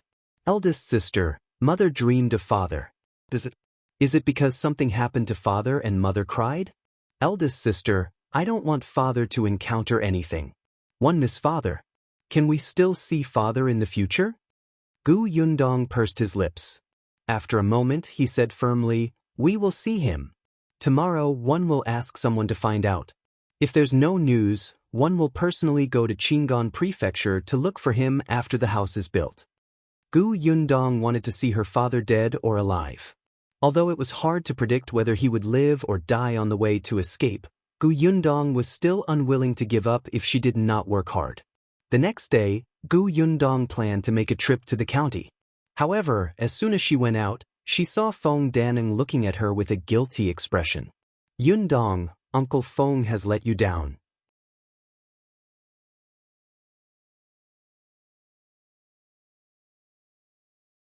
Chapter 84. A word. Gu Yundong raised his eyes and looked behind Feng Danning. The people who came to work at her homestead were already busy at this time in the past, but now, they had stopped and were looking over worriedly. "What happened?" Gu Yundong's expression turned grave. Feng Danning lowered his head slightly and wiped his rough face. His hands were trembling. "Yesterday, my senior brother came to look for me and saw the blueprints you gave me at my house. I didn't expect him to secretly roll them up and take them away. He even gave them to the Peng family in the county. You know the Peng family, right?" Gu Yundong shook her head. She had just arrived. Not to mention the Peng family in the county, even more than half of the people in the village were strangers to her. Feng Danning explained the situation of the Peng family to her. The Peng family was the local tyrant of Fengkai County. They were a big family in the county. Their ancestors had been in the cloth business since the beginning. In the entire Fengkai County, all the cloth shops that were worth mentioning belonged to his family. Even those scattered small shops more or less had some business dealings with the Peng family. Most importantly, the Peng family had an uncle who became an official in the capital. This caused the Peng family's status in Fengkai County to rise even more. Even the Peng family's disciples could do whatever they wanted. The senior brother that Feng Danning mentioned was the second young master of the Peng family, Peng Zhong. Actually, even though he was his senior brother, it was only during the 2 years that Feng Danning was in the prefecture capital. They were brought up by the same foreman, and they did not have much friendship. Moreover, his senior brother Chang Fu boasted that he was from the county and did not think much of Feng Danning. After the prefectural city, there was too little contact between them. Unless he needed his help, he would never be enthusiastic. Yesterday, he had come over early in the morning to borrow money from Feng Danning. However, after Feng Danning accepted the Gu family's job, he was full of energy. Every day before dawn, he would go to the homestead to take a look and think about how to make it perfect. As for his wife, Lu Hohat, she was watching Gu Yundong deal with the 4 thieves at the entrance of the Feng family's house while munching on melon seeds. Therefore, when Chang Fu came over, only his 8-year-old son was guarding the door. His son knew Chang Fu. After letting Chang Fu in to drink water, he ran to the homestead to call Feng Danning back. In the countryside, this was how the uncles were treated. Unexpectedly, when he went to call his father, Chang Fu looked around and saw that the door of the main house was only ajar. He immediately pushed open the door and entered. Then, he saw a small wooden box covered with a cloth on the bedside table. The wooden box was wiped clean. It was obvious that there was something valuable inside. Chang Fu did not think of stealing money at first, but when he saw the blueprint inside, his eyes lit up. Without a word, he folded it and hid it in his clothes. In order not to arouse Feng Danning's suspicion, he sat calmly in the central room and drank water while waiting for Feng Danning to return. He chatted with him for a while before leaving. Feng Danning was already impatient and couldn't wait for him to leave quickly. Then he would go to the homestead to look at the progress of the house. Therefore, when he realized that the blueprint was gone, it was already night time. At that time, his face was pale. He rushed to the county city overnight, but when he arrived, the city gate was closed. When the city gate opened in the morning, he immediately ran to Chang Fu's house. However, it was already too late. Chang Fu gave the blueprint to Peng Zhongfei. Feng Danning's heart turned cold, but that was not all. Peng Zhongfei even asked Chang Fu to bring a message.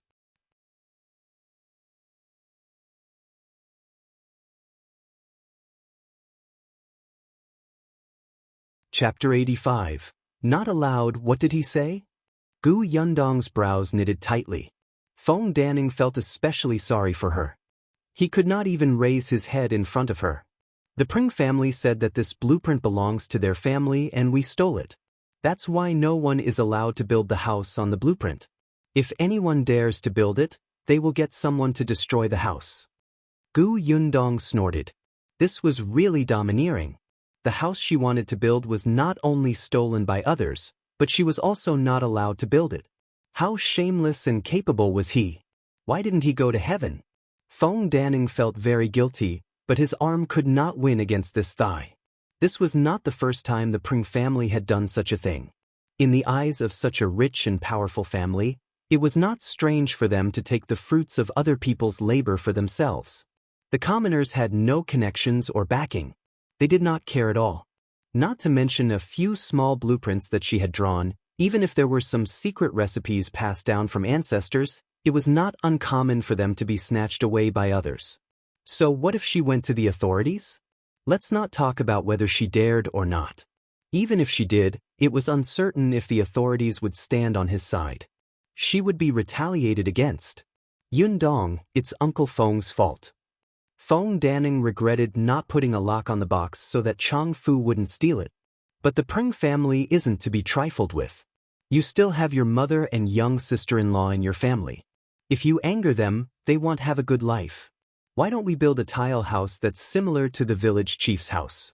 Uncle Feng will definitely do his best and won't ask you for a single coin. This time, Uncle Feng owes you. If you need Uncle Feng's help in the future, one definitely won't refuse. Although Gu Yundong also felt that Feng Daning was too careless, the culprits were Chang Fu and Peng Zhongfei. In fact, her blueprint was not very valuable, but it was especially novel. Perhaps the interior of the house had been modernized, but seriously speaking, it was not her original design. If the Peng family wanted to build such a house, they could. She would not stop them, and she did not care if it was exactly the same as hers.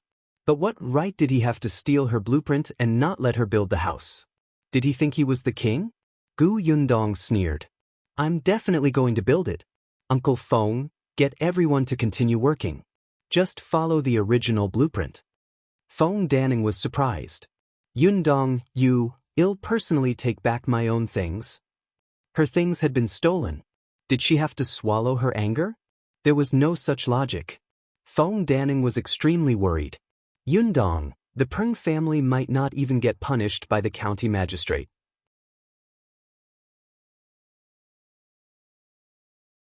When he went home yesterday, he heard Lu Hohat talk about the 4 thieves and suspected that Yundong might know the county magistrate.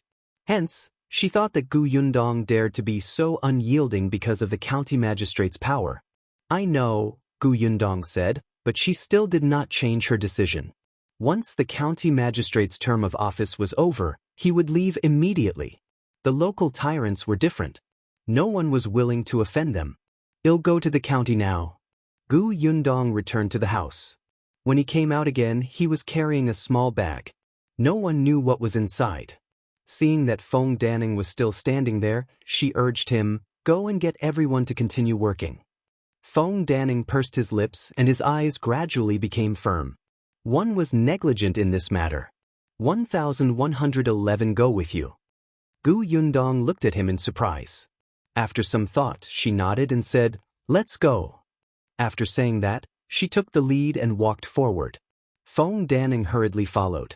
However, they had not walked far when a person sneakily poked out from the pile of firewood behind the house.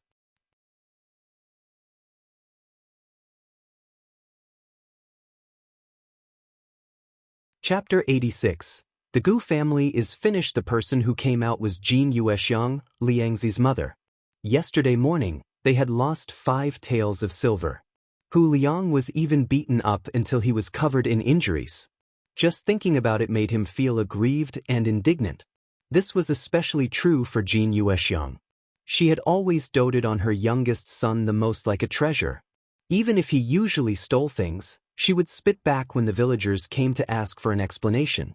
Not only would others not receive compensation, but they would also be scolded badly by her. Because of this, Jin Yuexiang became even more complacent. The more she fought, the more invincible she became.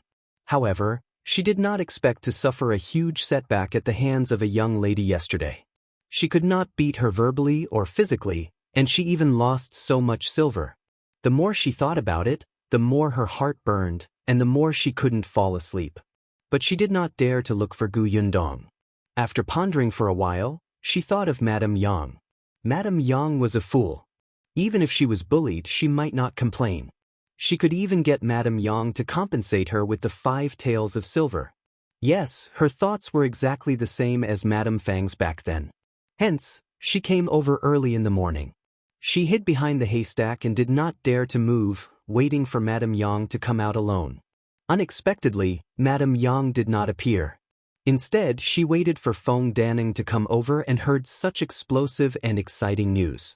The Peng family, that was the Peng family. Gu Yundong had offended the Peng family. She had not only kept her tail between her legs, but had rushed to find trouble. She was definitely dead now.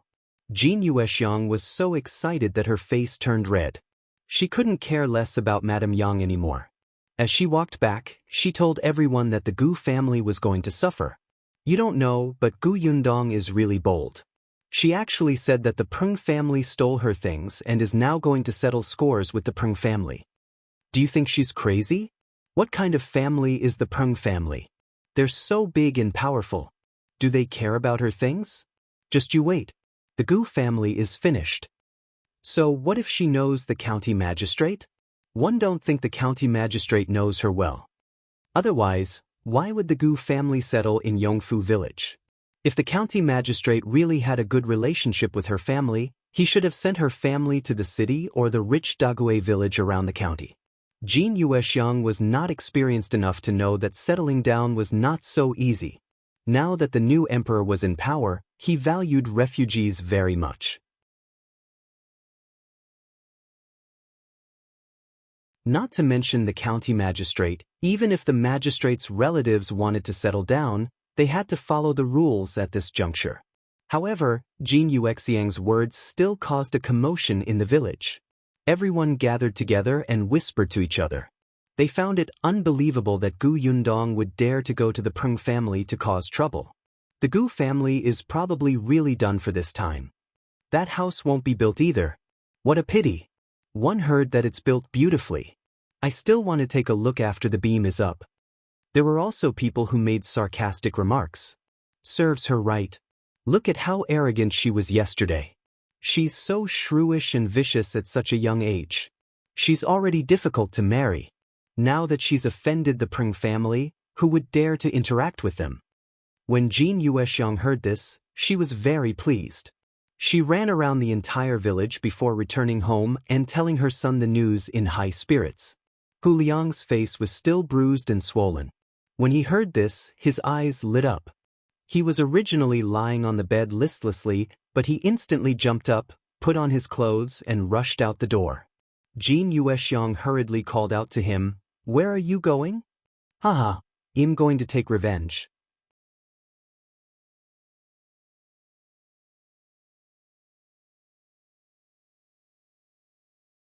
Chapter 87. Shao Qingyuan rushes to the county city. Hu Liang went to look for his scoundrel friends, but he did not go to Zhuangzi's house in the same village.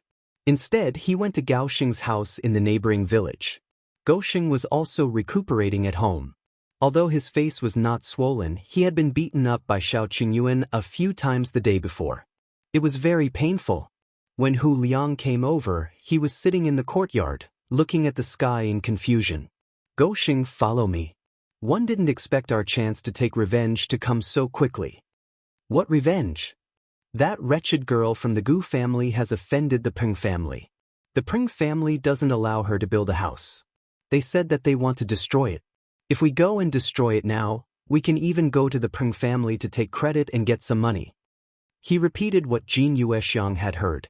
Gao Xing was stunned for a moment before Hu Liang pulled him up from the stool. "Hurry up, let's call Big Qian. The three of us will go together." "Big Qian is not at home. He went to find work," Gao Xing said. He and his grandmother were the only ones in Big Qian's family. They relied on each other. His grandmother was old, so he could only think of a way to pay Gu Yundong the 5 taels of silver. Hu Liang frowned. "Then let's go together." Gao Xing was a little confused. "Why don't you look for Zhuangzi?" "Bah, don't mention that bastard to me. It's fine if he didn't help me yesterday, but he actually advised me not to find trouble with that brat. What's the difference between him and his cowardly parents? One won't bring him around in the future. Let's go, let's hurry." Just as Hu Liang was about to pull him away, Gao Xing's father, Zhao Zhu, returned. He looked very burly, and Hu Liang was actually a little afraid of him. Zhao Zhu looked at Gao Xing. "Where are you going now?" "You're recuperating at home." Hu Liang pursed his lips. He was disdainful in his heart. What's the point of putting on airs as a father? Gao Xing won't listen to you. However, just as he thought this, Gao Xing lowered his head and agreed. "Got it, father. I'm not going out." Hu Liang's eyes widened in disbelief. Gao Xing was also possessed? Gao Xing's hatred with his father was as deep as the sea. Back then, Gao Xing's mother was gone, and his father had married a stepmother. It was easy for a stepmother to cripple a child who was only a few years old. However, Zhao Zhu was not good with words. He adhered to the principle of filial piety. It was fine if the two of them did not communicate. The stepmother even sowed discord, making Gao Xing think that her biological mother had been killed by his father. By the time Zhao Zhu found out about this, the relationship between father and son could no longer be eased.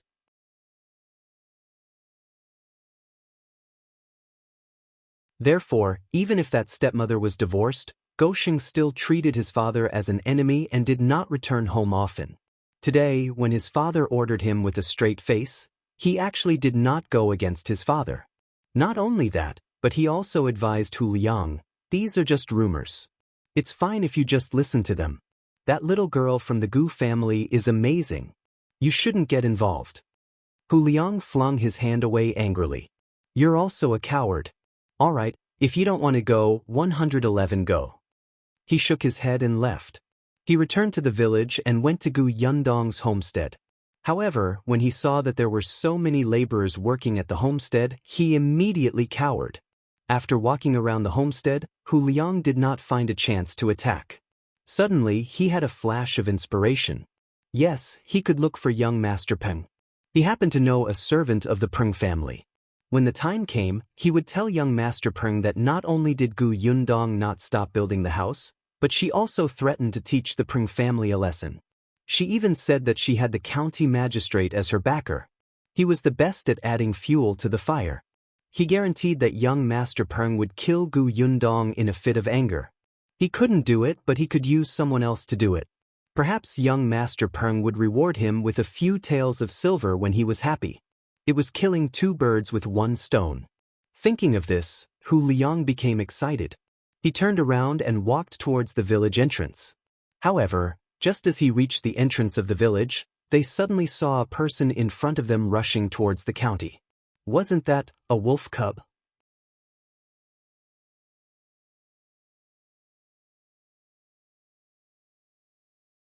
Chapter 88. Do you remember me? Hu Liang was a little afraid of Shao Qingyuan. It should be said that in the entire Yongfu village, there was no youth their age who was not afraid of him.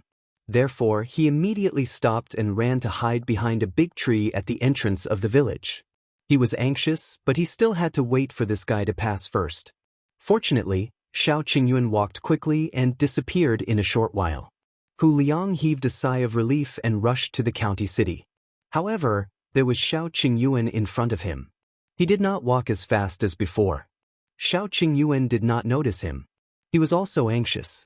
This morning, he woke up and went straight into the mountains. In order to confirm what he had said last night, he specially went to catch 2 pheasants. One was for the Gu family, and the other was for food. He asked Gu Yundong to help make a good meal. Unexpectedly, when he went down the mountain, he heard everyone in the village discussing the girl and the Peng family. He couldn't hear clearly, so he rushed home. When he ran next door, he saw Gu Yunshu comforting Madame Dong, who was running around in circles, not knowing what to do. Gu Yundong had a mysterious confidence in Gu Yundong. If his eldest sister said that nothing would happen, he would believe her. Then, he would obediently guard his mother and younger sister. On the other hand, when Feng Danning came to look for Gu Yundong, she was standing not far behind. The cause and effect could not be clear. When she saw Shao Qingyuan coming over, he did not care that Shao Qingyuan and Gu Yundong were not familiar with each other.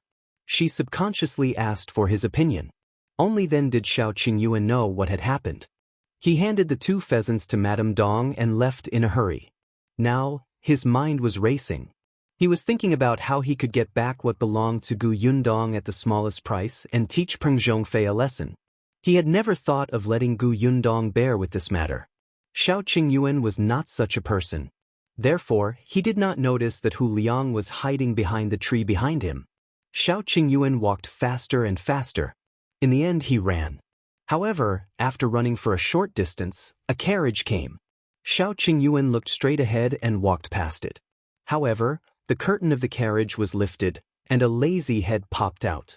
The moment he saw Shao Qingyuan, the head immediately perked up. He hurriedly said to the coachman in front, "Stop, stop, stop."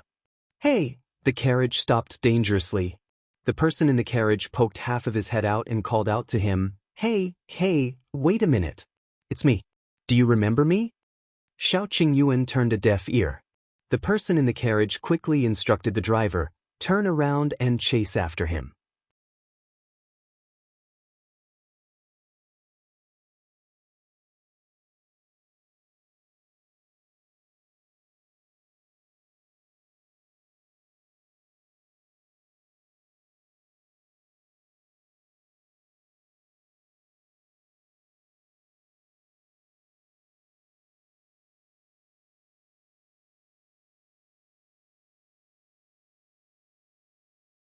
Since Qingyuan could find a carriage, she would not let herself suffer.